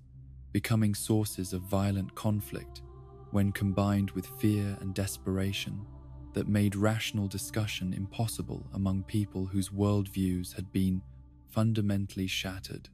The infrastructure systems that supported modern life proved inadequate for dealing with electromagnetic disturbances and physical damage caused by interdimensional breaches, power grids failing, and communication networks becoming unreliable, while water treatment facilities and transportation systems suffered damage that could not be repaired using conventional techniques, forcing residents to adapt to living conditions that resembled those of previous centuries rather than the technological convenience they had taken for granted. The medical facilities that served Hawkins became overwhelmed by casualties whose injuries and psychological symptoms required treatment protocols that had never been developed by conventional healthcare systems, doctors and nurses struggling to provide care for conditions that medical schools had never prepared them to diagnose, while dealing with their own emotional responses to witnessing trauma that exceeded anything in their professional experience or personal nightmares. The educational institutions that had served as centers of community life and cultural transmission found themselves unable to function normally when parents refused to send children to schools that might be targeted by supernatural forces, teachers abandoning their positions rather than accepting responsibility for protecting students from dangers they could not understand or prepare for, leaving an entire generation of young people without access to formal education during critical developmental periods. The religious communities that had provided spiritual guidance and moral framework for residents throughout previous crises struggled to incorporate supernatural events into theological systems that had been built upon assumptions about divine providence and natural law, some congregations embracing apocalyptic interpretations, while others rejected evidence that challenged their established doctrines, creating spiritual confusion that left many people without access to traditional sources of comfort and meaning. The law enforcement agencies that had maintained order through conventional methods found themselves confronting situations that required military-level response capabilities while dealing with phenomena that could not be arrested or prosecuted through normal legal channels. Police officers and sheriff deputies abandoning their posts or suffering psychological breakdown when faced with responsibilities that exceeded both their training and their psychological capacity for processing experiences that violated everything they had believed about the nature of crime and justice. The emergency services that residents had depended upon during natural disasters and medical crises proved inadequate for dealing with supernatural threats that could not be extinguished by fire departments or transported to hospitals by ambulance crews. The collapse of these essential support systems, leaving community members isolated and vulnerable during the precise moments when they most needed professional assistance and coordinated response to unprecedented dangers. The political leadership that governed Hawkins at municipal and county levels lacked both authority and expertise necessary for managing crises that transcended local jurisdiction, while requiring coordination with federal agencies whose agenda and methods often conflicted with community interests. Elected officials finding themselves reduced to symbolic roles, while real decisions were made by bureaucrats and military personnel who answered to authorities far removed from local concerns and democratic accountability. The generational divisions that had always existed within the community became more pronounced as older residents struggled to accept reality of supernatural events, while younger people who had grown up with science fiction and fantasy entertainment found it easier to adapt their worldview to accommodate evidence that previous generations dismissed as impossible. These philosophical differences creating family conflicts that added domestic tension to already overwhelming external pressures. The property ownership systems that formed the legal and economic foundation of community life became meaningless when homes and businesses were destroyed or abandoned due to supernatural contamination, insurance companies refusing to honor policies that specifically excluded coverage for acts of war or supernatural phenomena, leaving former property owners without compensation or legal recourse, while raising questions about who possessed authority to rebuild or redevelop areas that might remain permanently dangerous. The transportation networks that connected Hawkins to surrounding regions became unreliable as roads suffered damage from electromagnetic disturbances, while bridges and overpasses required inspection and repair using techniques that had not been developed for dealing with interdimensional stress.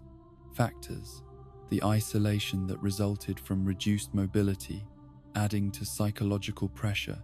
experienced by residents who felt trapped within community that had become synonymous with danger and instability. The cultural institutions that had preserved and transmitted local history and identity found their collections and facilities threatened by both direct damage and ongoing instability that made long-term preservation impossible. Museums and libraries closing while historical societies disbanded as volunteers focused on immediate survival rather than maintaining records and artifacts that documented community development during more peaceful and optimistic periods of local history. The environmental contamination that resulted from prolonged exposure to interdimensional influences created health hazards that conventional medicine could not adequately assess or treat. Residents developing symptoms that might represent immediate poisoning or long-term genetic damage that would affect future generations. The uncertainty surrounding these health risks, adding to anxiety levels that were already elevated by more immediate and visible threats to personal safety. The tourism industry that had provided modest economic support for local businesses through visitors interested in small-town charm and rural recreation, disappeared entirely as Hawkins became associated with danger and government secrecy. The loss of this revenue stream contributing to economic collapse, while simultaneously eliminating one of the few remaining connections between the community and the outside world that might have provided emotional support and practical assistance. The real estate market that had allowed families to build wealth through home ownership collapsed as potential buyers avoided area that had gained national reputation for supernatural activity, existing residents finding themselves unable to relocate even when they desperately wanted to escape, while new residents were limited to researchers, journalists, and government personnel whose presence changed community demographics and social dynamics in ways that further eroded traditional patterns of neighborhood interaction and mutual support. The agricultural systems that had supported the local economy for over a century became unreliable as soil contamination and atmospheric disturbances affected crop yields, while livestock exhibited behavioral changes that suggested ongoing environmental stress, farmers abandoning land that their families had worked for generations while remaining uncertain whether such abandonment represented temporary evacuation or permanent exile from heritage that had defined their identity and provided their livelihood. The legacy that Hawkins would leave, regardless of whether supernatural threats were ultimately contained or eliminated, included permanent alteration of American consciousness about the possibilities for inexplicable events occurring within ordinary communities. The town's name becoming symbol for both the vulnerability of modern life and the potential for extraordinary heroism when ordinary people confronted circumstances that demanded responses exceeding anything their previous experience had prepared them to provide. The relationships that had formed the emotional core of individual identity found themselves tested beyond their structural capacity to withstand pressure when supernatural forces demanded choices between personal happiness and collective survival. Love becoming both motivation for heroic action and potential weakness that enemies could exploit through psychological manipulation that targeted the deepest connections between people. who had learned to depend upon each other for meaning and purpose that transcended individual existence. The romance between Mike Wheeler and Eleven Hopper had developed during circumstances that created intensity and dependency patterns unlike anything experienced by typical teenage couples. Their bond forged through shared trauma and extraordinary circumstances that made normal relationship milestones seem trivial, while simultaneously creating expectations and pressures that neither possessed sufficient emotional maturity or life experience to navigate successfully without guidance. From adults who lacked understanding of supernatural complications that affected every aspect of their connection. The evolution of Mike's feelings reflected his struggle to distinguish between genuine romantic attraction and protective instincts that had been amplified by witnessing Eleven's suffering and isolation, his desire to provide safety and acceptance, competing with growing awareness that their relationship might be based more upon circumstance than compatibility. Though disentangling these complex emotions proved nearly impossible when external threats continued to reinforce patterns of codependency that felt like love but might actually represent trauma bonding. Eleven's understanding of romantic love remained limited by her institutional upbringing and lack of exposure to healthy relationship models. Her attachment to Mike, providing her first experience of chosen connection rather than assigned obligation, though her supernatural abilities created power, imbalances, and communication barriers that made equality and reciprocity difficult to achieve, even when both partners possessed genuine affection and commitment to each other's welfare and happiness. The unspoken tensions surrounding Will Byers' feelings for Mike created undercurrent of emotional complexity that affected group dynamics while remaining largely invisible to adults who lacked awareness of adolescent sexuality and the pause. Particular challenges faced by young people whose romantic inclinations did not conform to social expectations, his struggle with identity and unrequited love, adding psychological pressure to situations that already demanded emotional resilience beyond normal teenage capabilities. Will's artistic sensitivity and traumatic experiences had deepened his capacity for empathy and emotional understanding, while simultaneously creating barriers to expressing feelings that might be rejected or misunderstood. His awareness of Mike's relationship with Eleven forcing him to choose between authentic self-expression and preservation of friendships that provided essential stability during periods when supernatural threats made normal social support systems unavailable or inadequate for addressing his complex psychological needs. The relationship between Lucas Sinclair and Max Mayfield demonstrated how romantic connections could develop and strengthen, even under conditions that would normally destroy intimate partnerships. Their mutual attraction, growing through shared danger, while being tested by supernatural influences that threatened both physical safety and psychological stability, their commitment to each other serving as anchor point that provided meaning and motivation when everything else seemed to be collapsing around them. Max's traumatic experiences with family dysfunction and personal loss had created both vulnerability and resilience that affected her capacity for trust and emotional intimacy, her connection with Lucas providing healing opportunities while simultaneously exposing her to additional pain when supernatural forces targeted their relationship as weakness that could be exploited to cause maximum psychological damage to individuals whose strength came primarily from their bonds with each other.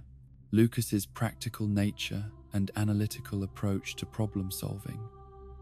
created both advantages and disadvantages. In romantic contexts, where emotional intuition often proved more valuable than logical analysis, his attempts to protect Max through strategic thinking, sometimes conflicting with her need for emotional support and understanding that required vulnerability rather than tactical assessment of threats and appropriate response protocols, that treated relationships as military operations rather than intimate human connections. The marriage between Joyce Byers and Jim Hopper represented an attempt by two people who had survived devastating losses to create new family structure that could provide stability and emotional support during continuing crisis. Their individual experiences with grief and trauma, creating both deep understanding and potential triggers that could undermine relationship progress when external pressures activated defensive mechanisms that had been developed to survive previous catastrophes. Joyce's fierce protective instincts toward her children created potential conflicts with Hopper's law enforcement background and paternal feelings toward Eleven. Their blended family dynamics complicated by supernatural circumstances that placed all family members at risk, while demanding coordination and cooperation between adults whose parenting styles and priority systems had been shaped by radically different life experiences and professional obligations that did not always align with domestic harmony. Hopper's struggle with alcohol and depression following Sarah's death had been managed but not resolved prior to his involvement with supernatural events. His relationship with Joyce providing motivation for continued recovery, while simultaneously exposing him to stress levels that threatened to trigger relapse patterns that could endanger both his personal sobriety and his effectiveness as protector and leader during crises that required clear thinking and emotional stability from someone whose psychological resources were already stretched beyond sustainable limits. The romantic tension between Nancy Wheeler and Jonathan Byers had developed gradually through shared experiences that revealed compatible values and mutual respect. Though their different family backgrounds and future aspirations created practical obstacles to long-term relationship success, that became more pronounced as they approached decisions about college and career paths that might separate them geographically while demanding individual growth that could alter their compatibility and shared interests. Nancy's academic excellence and ambitious personality sometimes conflicted with Jonathan's more artistic and introspective nature, their relationship requiring ongoing negotiation between her drive for conventional achievement and his preference for creative expression and social justice advocacy. Though their shared experiences with supernatural events had created bonds that transcended these surface differences, while raising questions about whether love could survive the transition from crisis-driven partnership to normal, domestic life. Jonathan's family responsibilities and economic circumstances limited his options for pursuing higher education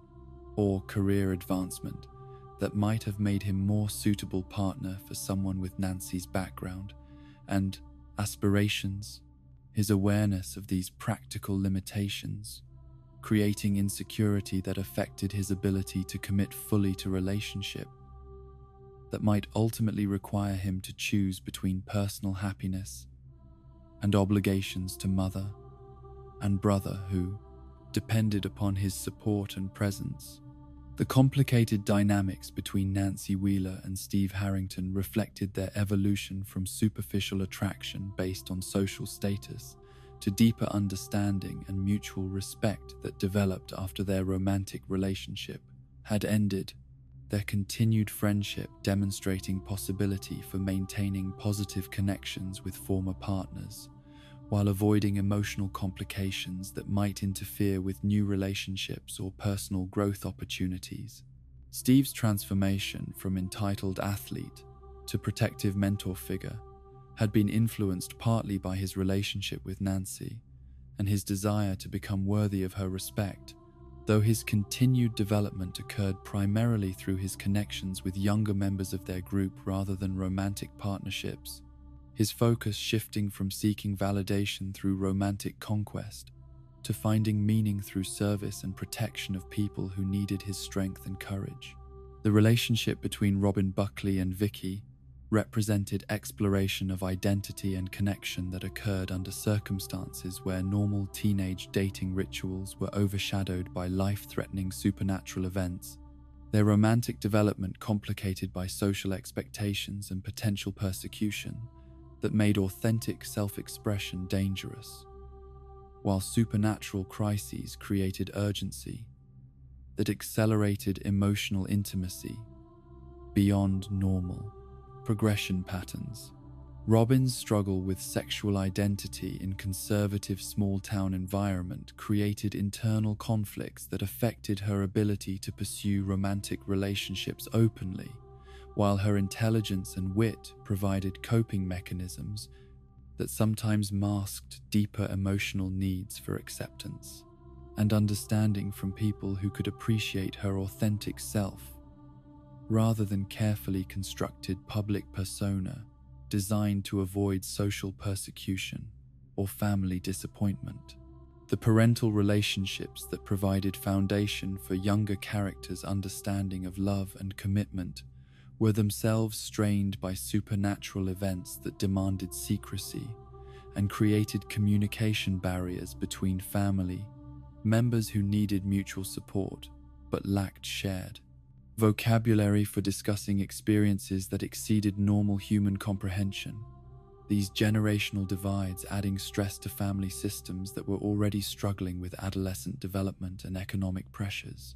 The Wheeler family dynamics reflected typical suburban middle-class challenges, complicated by supernatural events that parents could not understand or address through conventional parenting strategies.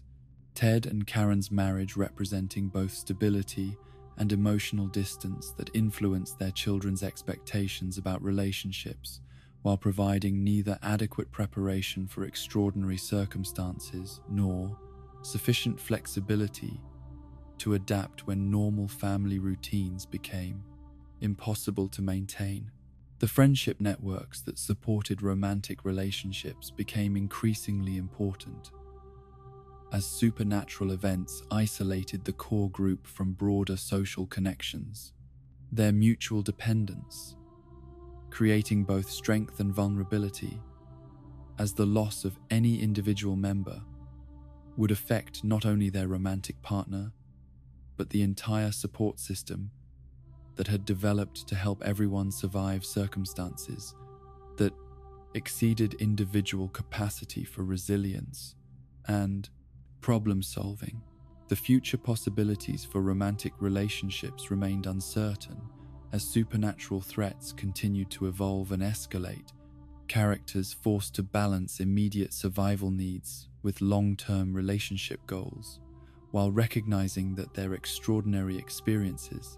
had created bonds and expectations that might be impossible to maintain in normal peacetime conditions should they ever achieve the stability and security necessary for conventional romantic development. The sacrifices that love demanded in supernatural contexts often exceeded anything required by normal relationships. Partners forced to choose between personal happiness and collective welfare, while recognizing that the very intensity of their connections made them both sources of strength and potential targets for enemies who understood that emotional bonds could be weaponized through psychological warfare that turned love itself into mechanism for causing maximum pain and disruption to individuals whose courage and effectiveness depended upon their ability to maintain hope and connection despite overwhelming odds. The legacy that these relationships would leave, regardless of individual survival outcomes, demonstrated how love could persist and provide meaning even under conditions that threatened to destroy everything else that people valued. Their examples serving as evidence that human connection represented force more powerful than supernatural evil, when sustained by genuine commitment to each other's welfare and willingness to sacrifice individual desires for sake of preserving bonds that transcended immediate circumstances to encompass eternal possibilities for healing and growth. The institution that had presented itself to the world as legitimate research facility, conducting classified experiments, for national security purposes, served as facade for systematic human rights violations that exceeded the scope of any ethical framework that civilized society had developed to govern scientific inquiry. The sterile corridors and sophisticated equipment, masking operations that reduced human beings to experimental subjects whose value was measured solely in terms of their utility for weapons development, rather than their inherent dignity as individuals deserving protection from institutional abuse. The scientific methodology that guided research protocols within Hawkins National Laboratory reflected complete abandonment of ethical principles that normally constrained experimentation involving human subjects. Researchers pursuing knowledge and capabilities without regard for psychological or physical damage inflicted upon children who had been removed from families and communities that might have provided protection against systematic exploitation, disguised as medical care and educational opportunity for individuals with extraordinary abilities. Dr. Martin Brenner's role as director of the laboratory programs demonstrated how institutional authority could be corrupted when scientific curiosity was combined with unlimited government funding and legal immunity from oversight that might have prevented or limited the scope of activities that violated every principle of human decency, while advancing understanding of psychic phenomena through methods that no legitimate research organization would have considered acceptable under any circumstances. The recruitment strategies that supplied subjects for laboratory experimentation targeted vulnerable populations whose disappearance would not trigger intensive investigation by law enforcement agencies, children from broken families and institutional settings, providing steady stream of test subjects whose absence could be explained through administrative error or tragic accident, rather than deliberate kidnapping for purposes that violated both domestic law and international treaties governing treatment of prisoners and non-combatants. The numbered designation system that replaced individual names and identities served dual purpose of dehumanizing subjects while creating administrative efficiency that allowed researchers to track experimental progress without developing emotional attachments that might compromise their willingness to inflict suffering necessary for advancing scientific understanding of psychic capabilities and their potential military applications during Cold War period, when national security concerns justified extreme measures. The sensory deprivation chambers that formed centerpiece of psychic development programs created artificial environments where consciousness could be isolated from normal sensory input while being exposed to electromagnetic frequencies and pharmaceutical compounds that enhanced psychic sensitivity through methods that caused permanent neurological changes in developing brains that were not fully equipped to process such intensive artificial stimulation without sustaining lasting damage. The pharmaceutical protocols that accompanied psychological conditioning regimens included experimental compounds that had not received approval for human testing through normal regulatory channels, their effects on developing nervous systems remaining largely unknown, while researchers prioritized capability enhancement over subject welfare through systematic administration of substances whose long-term consequences might not become apparent until years or decades after initial exposure. The isolation procedures that separated numbered children from each other and from any contact with outside world served to prevent formation of supportive relationships that might have provided psychological resources for resistance to conditioning, while ensuring complete dependence upon institutional authority figures who controlled access to basic necessities and occasional privileges that were presented as rewards for compliance rather than acknowledged as fundamental rights.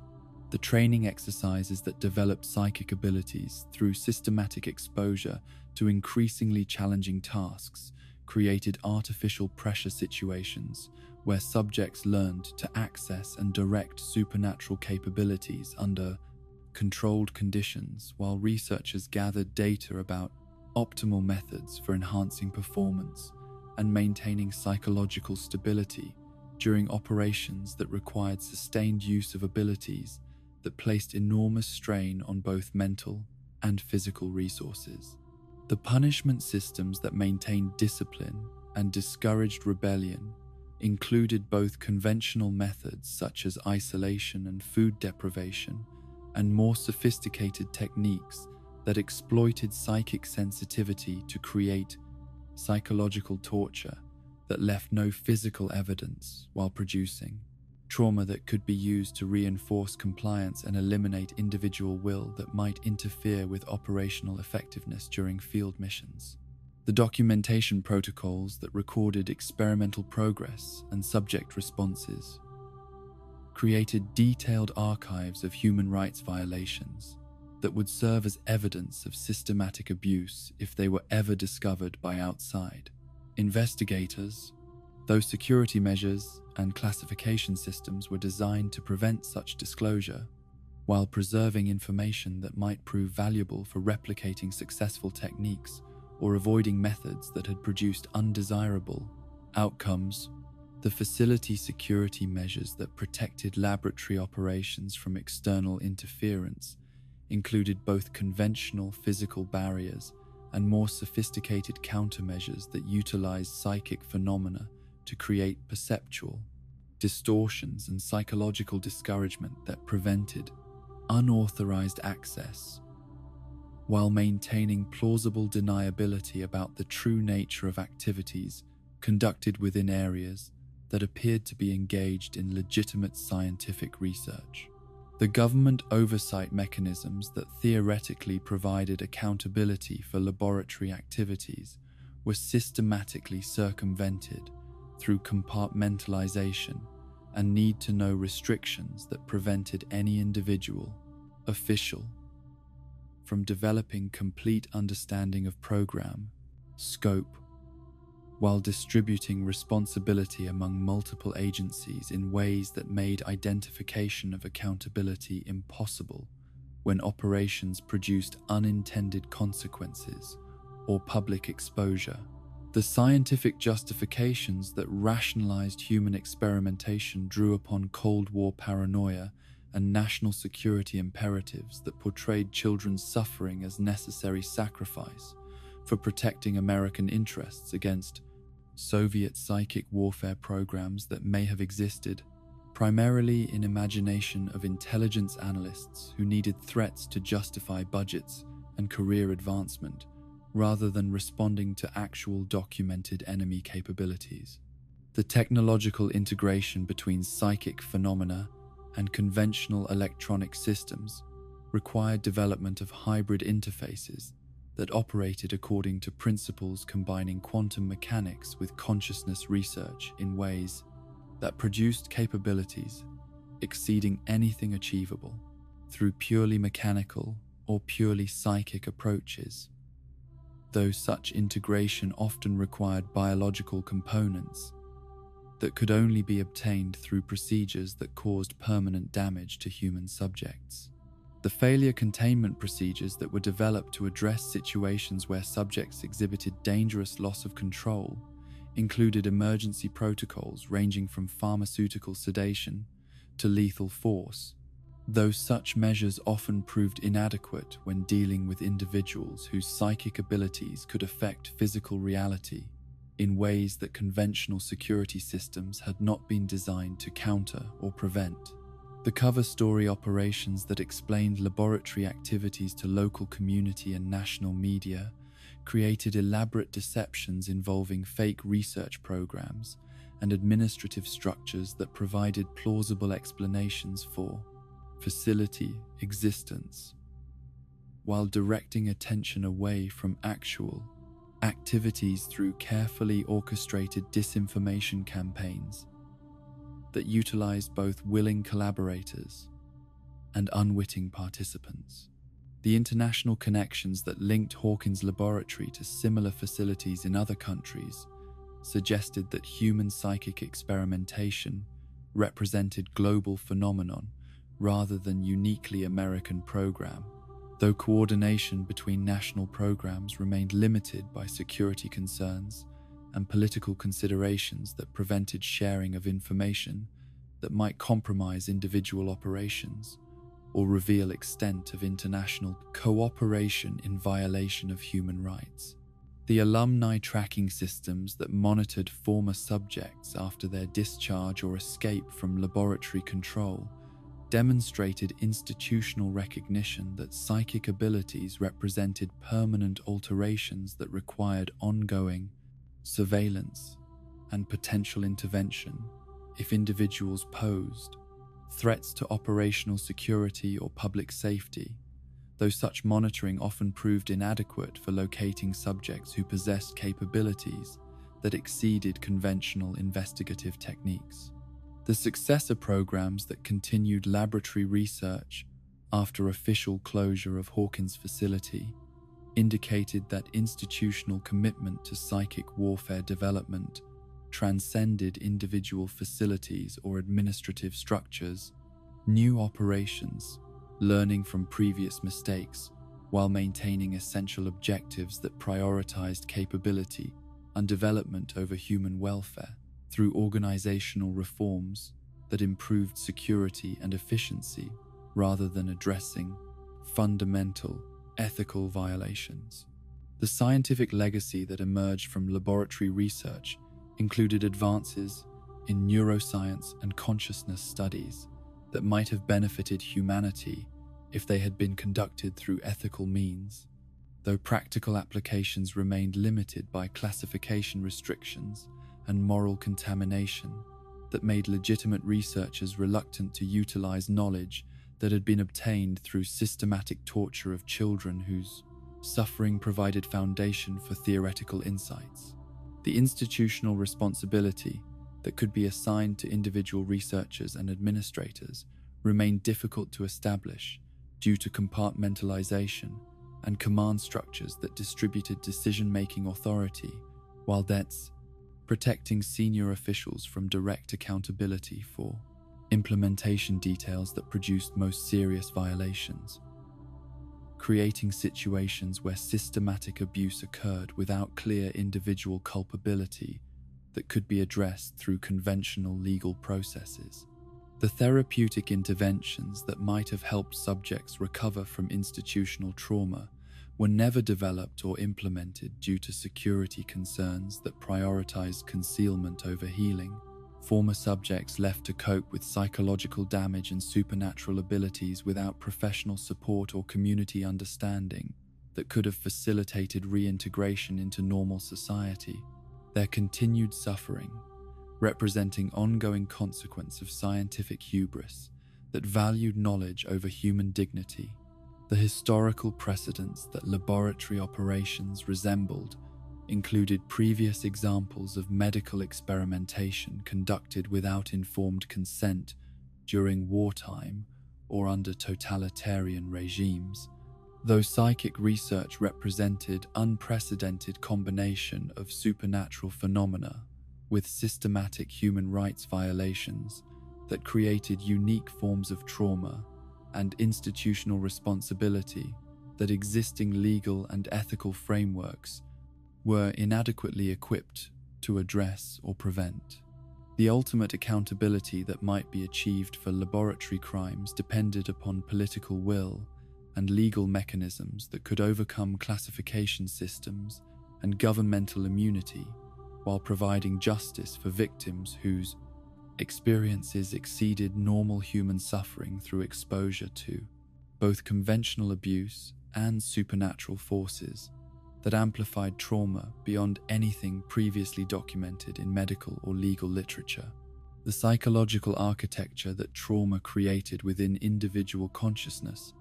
operated according to principles that defied conventional understanding of memory and identity. past experiences becoming active forces that shaped present perception while contaminating future possibilities with residual fear and distorted expectations that transformed ordinary situations into potential threats requiring constant vigilance and defensive responses that exhausted mental resources needed for normal cognitive and emotional development. The children who had survived supernatural encounters carried within themselves fragmented memories that existed simultaneously as historical events and ongoing psychological realities. Their experiences with interdimensional horror, creating internal landscapes where time became fluid and causality operated according to dream logic rather than linear progression, making recovery difficult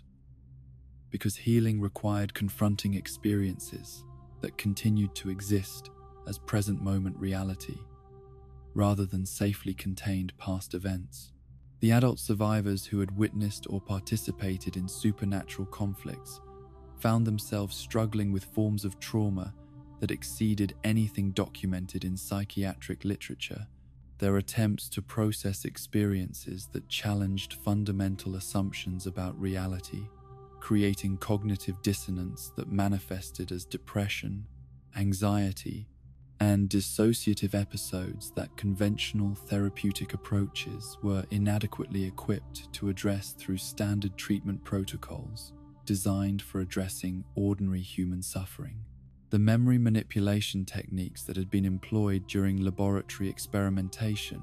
created additional complications for trauma recovery as subjects struggled to distinguish between authentic recollections and artificially implanted experiences, their internal reality becoming unreliable foundation for identity formation,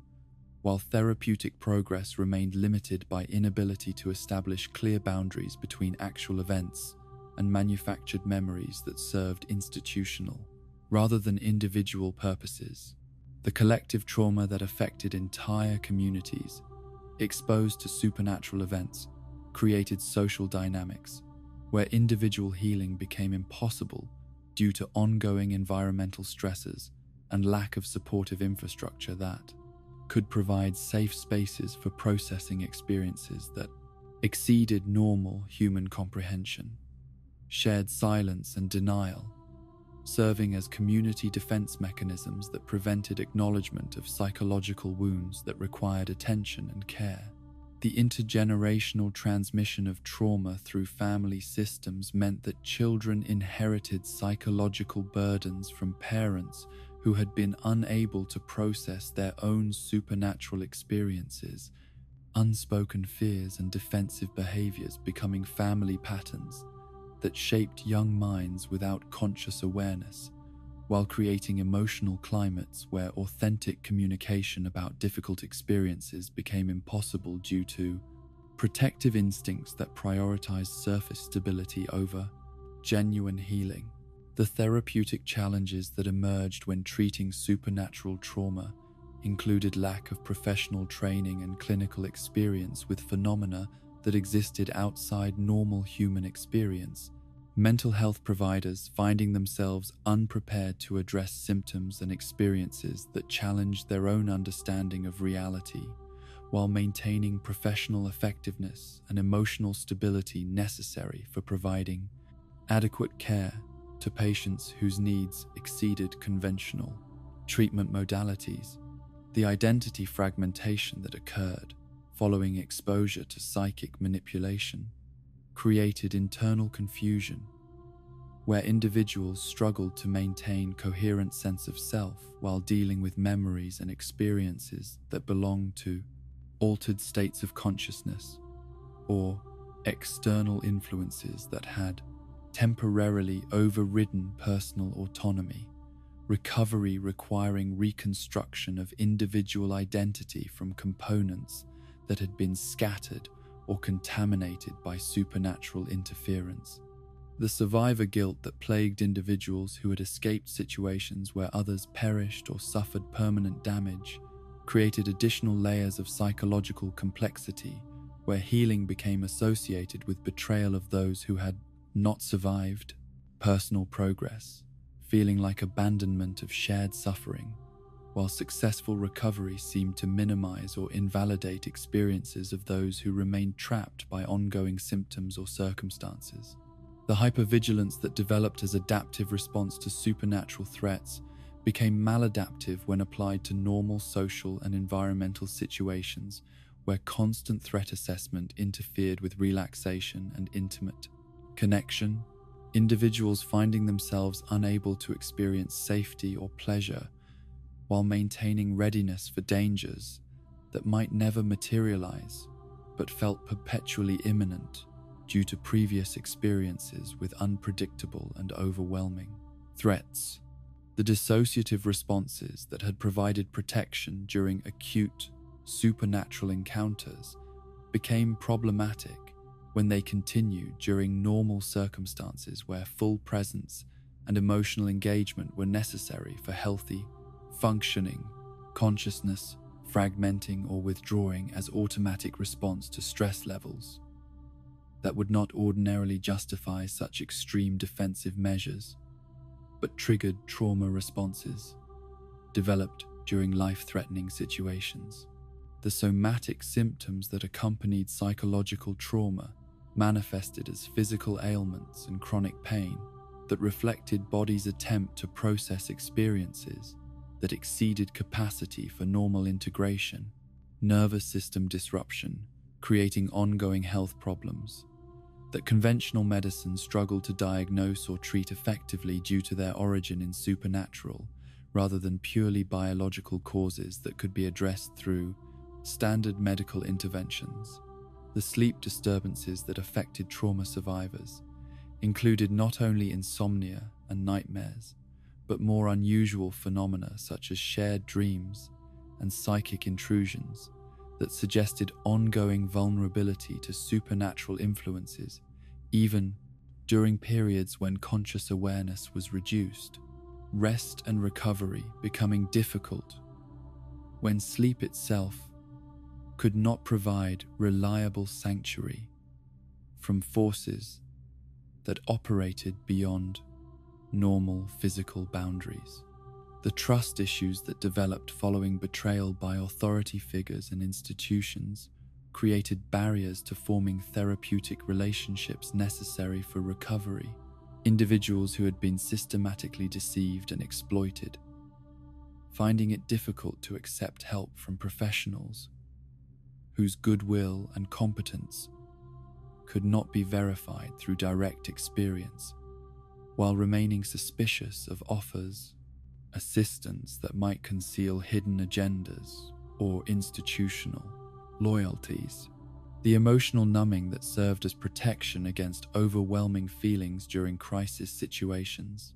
became obstacle to healing when it prevented access to positive emotions and meaningful connections that could provide motivation for recovery and growth. Individuals finding themselves isolated within psychological barriers that had once been necessary for survival, but now prevented engagement with experiences that could restore hope and purpose. The cognitive distortions that emerged from exposure to reality-altering phenomena included both hypervigilance about supernatural threats and difficulty trusting sensory information and logical analysis. Individuals struggling to maintain clear thinking while questioning fundamental assumptions about causality and physical laws that had previously provided stable foundation for decision-making and problem-solving in daily life. The relationship difficulties that arose from trauma-related symptoms created isolation and communication barriers that prevented individuals from receiving social support necessary for recovery, while simultaneously creating stress and conflict that exacerbated existing psychological problems. Family members and friends finding themselves unable to understand or respond appropriately to behaviors and needs that reflected supernatural rather than ordinary life experiences. The addiction potential that existed when individuals sought relief from trauma symptoms through substance use or other escapist behaviors created additional complications for recovery. as temporary symptom relief came at cost of long-term psychological and physical health, self-medication becoming an attractive option when conventional treatment approaches proved inadequate for addressing forms of suffering that exceeded normal human experience and therapeutic expertise. The spiritual crisis that accompanied supernatural trauma often involved loss of faith and meaning that had previously provided comfort and guidance, individuals struggling to reconcile religious or philosophical beliefs with experiences that challenged fundamental assumptions about divine providence, moral order, and the nature of good and evil in ways that conventional spiritual counseling was inadequately prepared to address. The social stigma that surrounded discussion of supernatural experiences created additional barriers to seeking help and finding understanding. Individuals concerned that honest disclosure of their experiences would result in disbelief, ridicule, or psychiatric hospitalization, while maintaining silence about crucial aspects of their trauma, prevented development of therapeutic relationships necessary for processing and integrating difficult experiences. The resilience factors that enabled some individuals to recover more completely from supernatural trauma included pre-existing psychological strengths, supportive relationships, and meaning-making frameworks that could accommodate experiences beyond normal human comprehension, while maintaining hope for healing and growth despite evidence that some forms of damage might be permanent or require ongoing management rather than complete resolution. The therapeutic innovations that might prove necessary for addressing supernatural trauma effectively could include integration of conventional psychological approaches with alternative healing modalities that acknowledged spiritual, psychic dimensions of human experience, though development of such approaches would require significant changes in professional training and institutional support for research and treatment methods that exceeded current scientific paradigms. The long-term prognosis for supernatural trauma survivors remained uncertain due to lack of longitudinal studies and established treatment protocols, though preliminary evidence suggested that recovery was possible when individuals received appropriate support and developed effective coping strategies, while maintaining connections to communities that could provide understanding and acceptance of experiences that exceeded normal human comprehension and conventional therapeutic expertise. The prevention strategies that might reduce psychological damage from future supernatural encounters included education about trauma responses and coping techniques, development of community support networks, and establishment of professional resources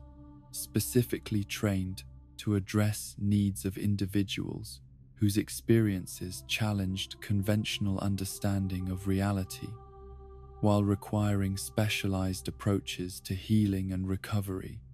that honored both psychological and spiritual dimensions of human suffering. The hope that sustained recovery efforts despite overwhelming challenges came from recognition that human consciousness possessed remarkable capacity for healing and growth. Even following exposure to experiences that seemed to exceed limits of what individuals could survive and integrate, resilience emerging through combination of personal determination, supportive relationships, and meaning-making processes that transformed suffering into wisdom while honoring the full complexity of supernatural trauma and its ongoing effects on individual and collective human experience.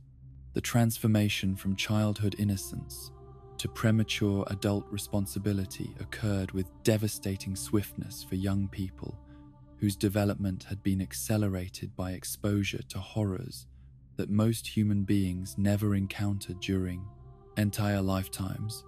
Their transition from protected dependence to life or death decision-making eliminating the gradual progression that normally allowed psychological and emotional maturation to occur at sustainable pace that preserved mental health while building necessary capabilities for independent functioning. The games that had once provided safe environments for exploring concepts of heroism and moral choice became grim reality, where wrong decisions resulted in permanent consequences that could not be undone through do-overs or rule modifications. Childhood fantasies about adventure and excitement, giving way to understanding that real courage was measured not by dramatic gestures, but by willingness to continue functioning, despite overwhelming fear and exhaustion that threatened to paralyze anyone who fully comprehended the stakes involved in supernatural warfare. The playground dynamics that had governed social interaction during elementary school years proved inadequate preparation for situations where leadership meant accepting responsibility for other people's survival while making strategic choices based on incomplete information and time pressure that prevented careful analysis. Young minds forced to develop decision-making frameworks that could operate under conditions where hesitation might prove fatal, and perfectionism became luxury that circumstances could not accommodate. The educational priorities that had emphasized academic achievement and conventional success markers became irrelevant when faced with challenges that required practical skills in combat, first aid, and psychological resilience that were not taught in any classroom curriculum. Formal learning, taking backseat to experiential education that came at cost of physical safety and emotional stability, while providing knowledge that could not be obtained through books or lectures, but only through direct confrontation with forces that existed beyond normal human experience. The parental protection that had shielded children from awareness of adult concerns about mortality, violence, and systemic evil collapsed when supernatural threats made such shelter impossible to maintain. Young people forced to confront realities about human nature and cosmic indifference that most adults struggled to process, while simultaneously accepting responsibility for protecting people who should have been protecting them from exactly such knowledge and burden. The career aspirations and long-term planning that typically occupied teenage consciousness became secondary considerations when immediate survival took precedence over future goals that seemed increasingly irrelevant in a world where tomorrow's existence could not be guaranteed, regardless of preparation or careful planning. Dreams of college and professional achievement replaced by more fundamental concerns about whether basic human civilization would survive intact enough to provide context for conventional success. The romantic relationships that might have developed gradually through normal social interaction were compressed into intense emotional connections forged through shared trauma and mutual dependence. Young people forming bonds that carried weight typically associated with adult partnerships, while lacking emotional maturity and life experience necessary for navigating such complex psychological territory without guidance from adults who understood both relationship dynamics and supernatural complications. The moral frameworks that had been transmitted through family values and religious instruction proved inadequate for addressing ethical dilemmas that involved choosing between competing goods or accepting necessary evils that would have been unthinkable under normal circumstances. Traditional concepts of right and wrong becoming insufficient guide for decisions that required weighing individual suffering against collective welfare, while operating under time constraints that prevented thorough moral analysis. The sense of safety and predictability that forms essential foundation for healthy psychological development was permanently shattered by exposure to forces that could alter reality without warning or explanation. Young minds learning to function in state of constant readiness for impossibility, while maintaining enough stability to preserve relationships and responsibilities that provided meaning and motivation for continuing to resist despair and nihilism that threatened to overwhelm anyone who contemplated full implications of their experiences. The authority relationships that had previously provided structure and guidance became complicated when adults demonstrated inability to understand or address supernatural threats effectively. Role reversals occurring where children became teachers and protectors, while maintaining enough respect for legitimate adult wisdom to avoid complete rejection of generational hierarchy that served important psychological and social functions despite its limitations under extraordinary circumstances. The social connections that had been built around shared interests in music, sports, and popular culture became difficult to maintain when supernatural experiences created unbridgeable gap between those who had witnessed interdimensional horror and those whose concerns remained focused on conventional teenage preoccupations that seemed trivial by comparison. Isolation, increasing as normal peer relationships became impossible to sustain without dishonesty about fundamental aspects of daily existence. The physical development that accompanied adolescence occurred against backdrop of supernatural stress that affected both biological processes and psychological adaptation to changing bodies, puberty becoming additional complication rather than natural progression. When combined with trauma responses and hypervigilance that interfered with normal hormonal and neurological development, while adding sexual and romantic confusion to already overwhelming psychological burden. The identity formation that represents central task of adolescent development became extremely difficult when core experiences could not be shared with broader community or integrated into conventional understanding of personal history. Young people struggling to develop coherent sense of self while maintaining secrecy about events that had fundamentally shaped their personalities and worldview, but could not be acknowledged or discussed openly without risking disbelief. Institutionalization. The recreational activities that typically provided stress relief and social bonding became impossible when supernatural vigilance required constant readiness for emergency response. Normal teenage pursuits like parties, dating, and extracurricular activities feeling frivolous or dangerous when measured against ongoing threats that could materialize without warning, while young people maintained appearance of normalcy to protect family members and community from knowledge that might prove more harmful than ignorance. The financial concerns that usually remained parental responsibility became immediate survival issues when supernatural events disrupted normal economic activity and family stability. Young people forced to consider practical matters like food, shelter, and medical care, while simultaneously managing psychological trauma and ongoing security threats that exceeded anything their limited life experience had prepared them to handle independently or with peer support. The future planning that guides healthy adolescent development became nearly impossible when supernatural threats created uncertainty about whether individual survival or societal stability could be reasonably expected. College applications and career exploration, seeming pointless when global catastrophe remained possible outcome of ongoing conflicts that could eliminate civilization before conventional adult responsibilities became relevant. Considerations. The emotional regulation skills that develop gradually through normal adolescent experience were tested beyond their capacity when supernatural encounters created trauma responses that exceeded normal coping mechanisms. Young people struggling with depression, anxiety,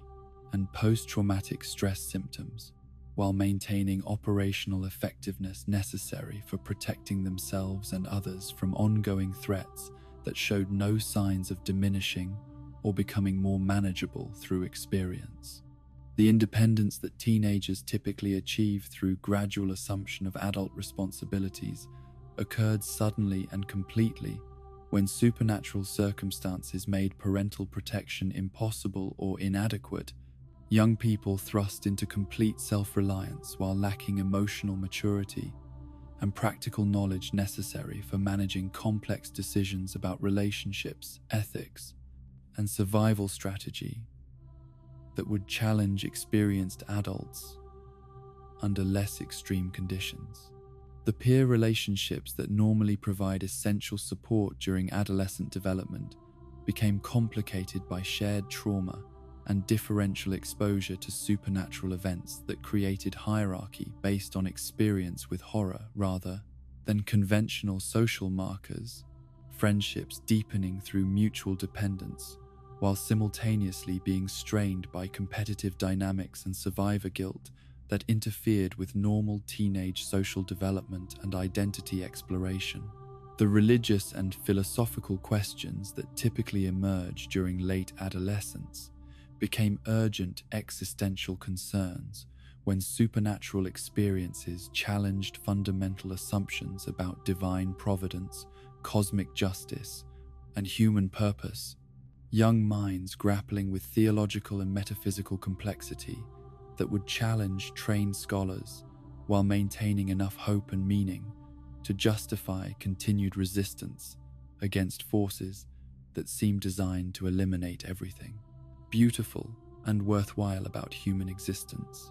The transition to adult responsibilities that normally occurs gradually over several years was compressed into immediate total transformation, where teenage mistakes could have adult consequences while teenage psychological development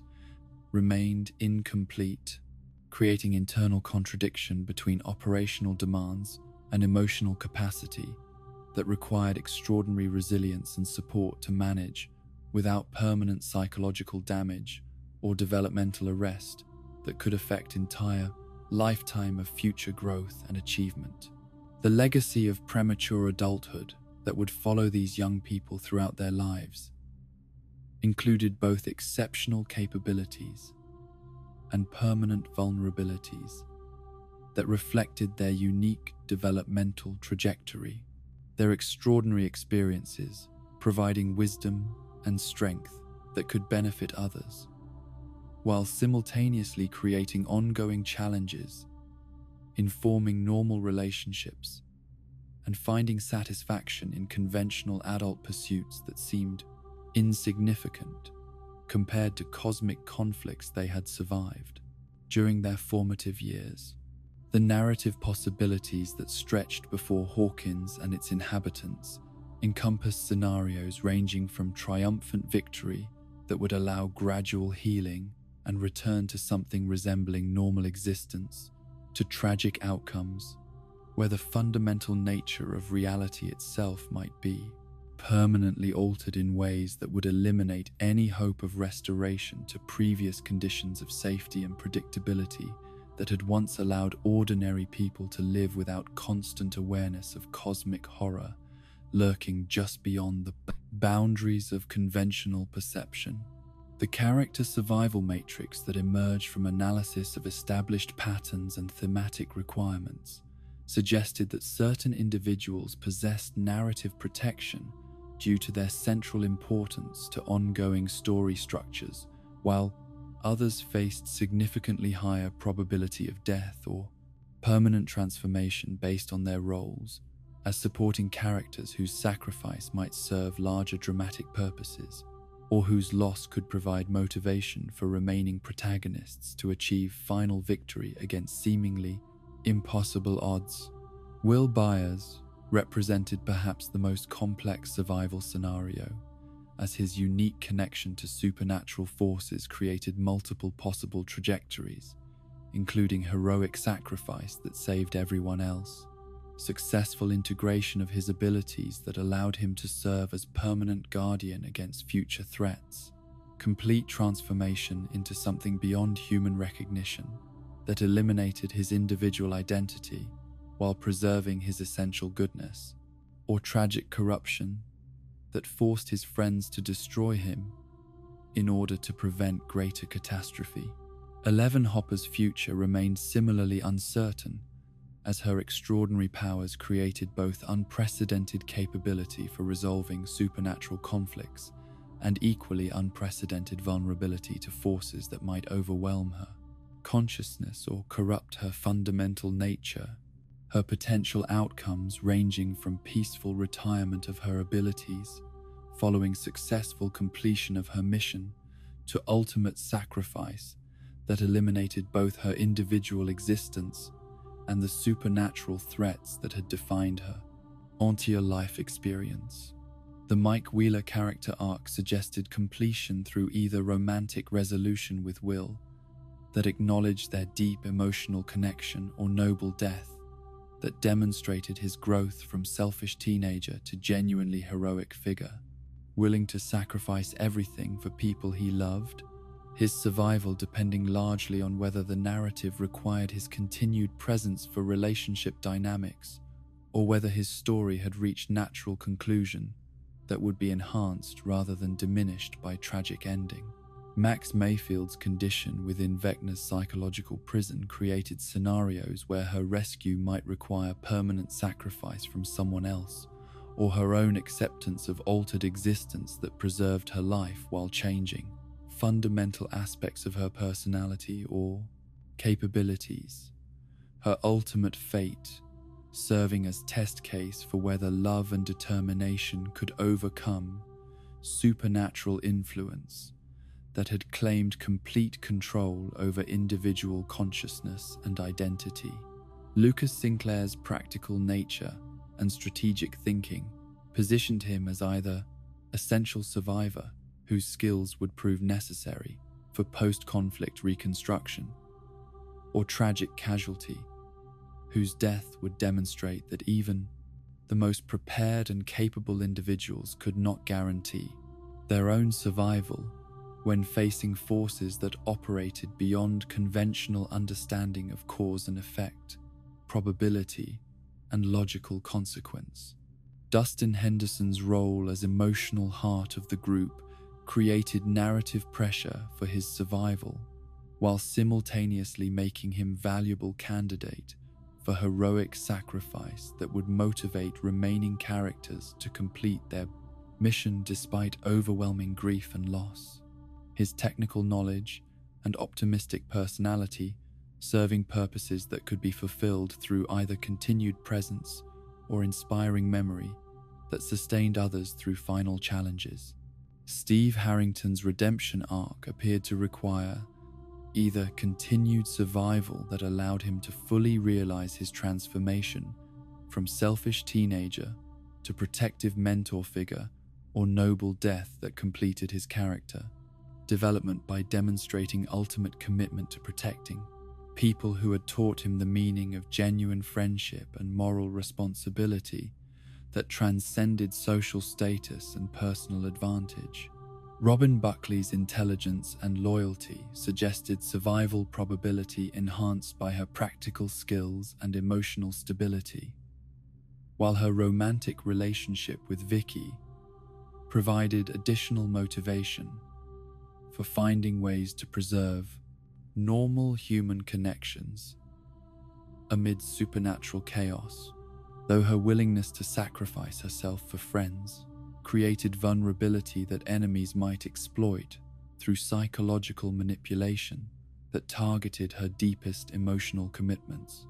Nancy Wheeler's investigative instincts and journalistic ambitions positioned her as natural chronicler of supernatural events whose survival might serve important function in documenting and explaining experiences that would otherwise remain incomprehensible to broader human community. Though her determination to pursue dangerous situations for sake of truth and justice created ongoing risk that could result in tragic outcome that honored her courage, while demonstrating costs of refusing to accept limitations imposed by overwhelming supernatural forces. Jonathan Byers' artistic sensitivity and protective devotion to family created complex survival scenario where his life might depend on choices made by others rather than his own actions. his fate potentially determined by whether Will's transformation required familial anchor to preserve his humanity, or whether Joyce's maternal instincts could be satisfied through preservation of one son following loss of another, to forces beyond parental protection. Joyce Byers' maternal determination and emotional resilience suggested survival through sheer force of will to protect her children. Though the psychological toll of repeated exposure to supernatural threats that targeted her family might eventually overwhelm even her extraordinary capacity for endurance and adaptation, her ultimate fate, depending on whether love could triumph over cosmic horror or whether some evils were too powerful for human determination to overcome. Jim Hopper's law enforcement background and paternal protective instincts toward both Eleven and the broader community created survival advantages, balanced by his tendency to place himself in maximum danger to shield others from harm. His probability of survival, linked to whether his tactical experience and physical capabilities proved adequate for challenges that exceeded anything his professional training had prepared him to face. The government and military forces that had created supernatural crisis through their experiments faced potential outcomes ranging from complete exposure and accountability for their crimes to successful cover-up that allowed institutional continuation under different leadership, their survival as organizations depending on whether public revelation of their activities could be prevented through elimination of witnesses and evidence, or whether truth would prove impossible to suppress. The Hawkins community itself represented larger question about whether small-town American life could survive intact following exposure to cosmic horror, or whether fundamental changes in human consciousness and social organization would be required to accommodate new understanding of reality that included interdimensional threats and psychic phenomena as permanent aspects of existence rather than temporary aberrations that could be contained and forgotten. The supernatural entities that had initiated conflict faced potential destruction through human resistance or successful completion of their objectives that might eliminate need for continued hostility toward earthly reality, their ultimate fate depending on whether their goals could be achieved through negotiation and compromise, or whether conflict represented existential struggle where only one form of consciousness could survive in any given dimensional space. The dimensional barriers that had been breached during initial experiments might be permanently repaired through sacrifice and heroic effort, or remain forever altered in ways that would require ongoing vigilance and protection from future incursions. The stability of reality itself hanging in balance, while human defenders struggled to understand and address threats that exceeded their current scientific and technological capabilities. The children who had been subjects of laboratory experimentation represented unresolved questions about whether institutional crimes could be addressed through justice system that lacked adequate framework for prosecuting supernatural human rights violations, their survival and recovery serving as measures of society's capacity for acknowledging and healing damage caused by systematic abuse that had exceeded all previous examples of governmental misconduct. The romantic relationships that had developed under extreme circumstances faced tests of whether love could survive transition to normal peacetime existence, or whether bonds forged through shared trauma would prove inadequate foundation for long-term happiness that required different emotional skills and priorities than those necessary for survival during constant crisis and supernatural warfare. The scientific knowledge that had emerged from supernatural encounters would either be suppressed through institutional secrecy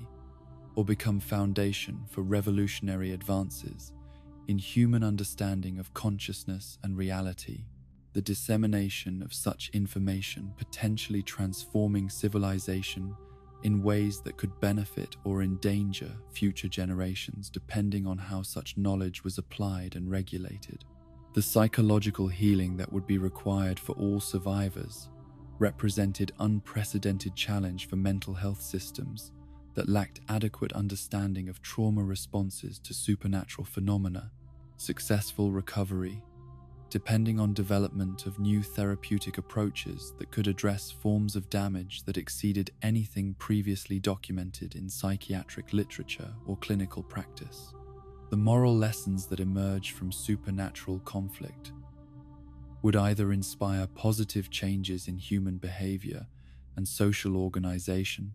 or be forgotten through deliberate amnesia that preserved comfortable illusions about safety and predictability. The long-term impact of extraordinary experiences, depending on whether individuals and communities chose growth and wisdom or denial and regression following resolution of immediate threats. The ultimate resolution that would determine all other outcomes remained hidden within competing possibilities that ranged from complete victory that eliminated supernatural threats while preserving human dignity and freedom to Pyrrhic success that saved existence while fundamentally altering what it meant to be human. The final choice between these alternatives resting with characters whose love for each other would prove either sufficient motivation for impossible heroism or tragic limitation that prevented necessary sacrifice for greater good. And so we conclude this journey through the darker possibilities that await in Hawkins' final chapter, each theory a thread in the tapestry of speculation that connects hope to fear, love to loss, and childhood innocence to the harsh realities of growing up in a world where monsters are real and heroism demands everything, whether Will embraces his dark gifts, whether Eleven finds peace beyond her powers, whether the bonds of friendship prove stronger than death itself. These questions will soon find their answers in ways we cannot yet imagine. Tonight, as you drift towards sleep, remember that in the darkest theories lie the seeds of greatest triumph. For it is only when everything seems lost that true heroism emerges.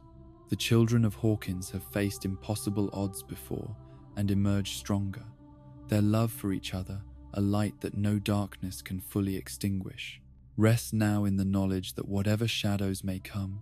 the human heart's capacity for courage, sacrifice, and connection will always be the most powerful force in any story, whether told in daylight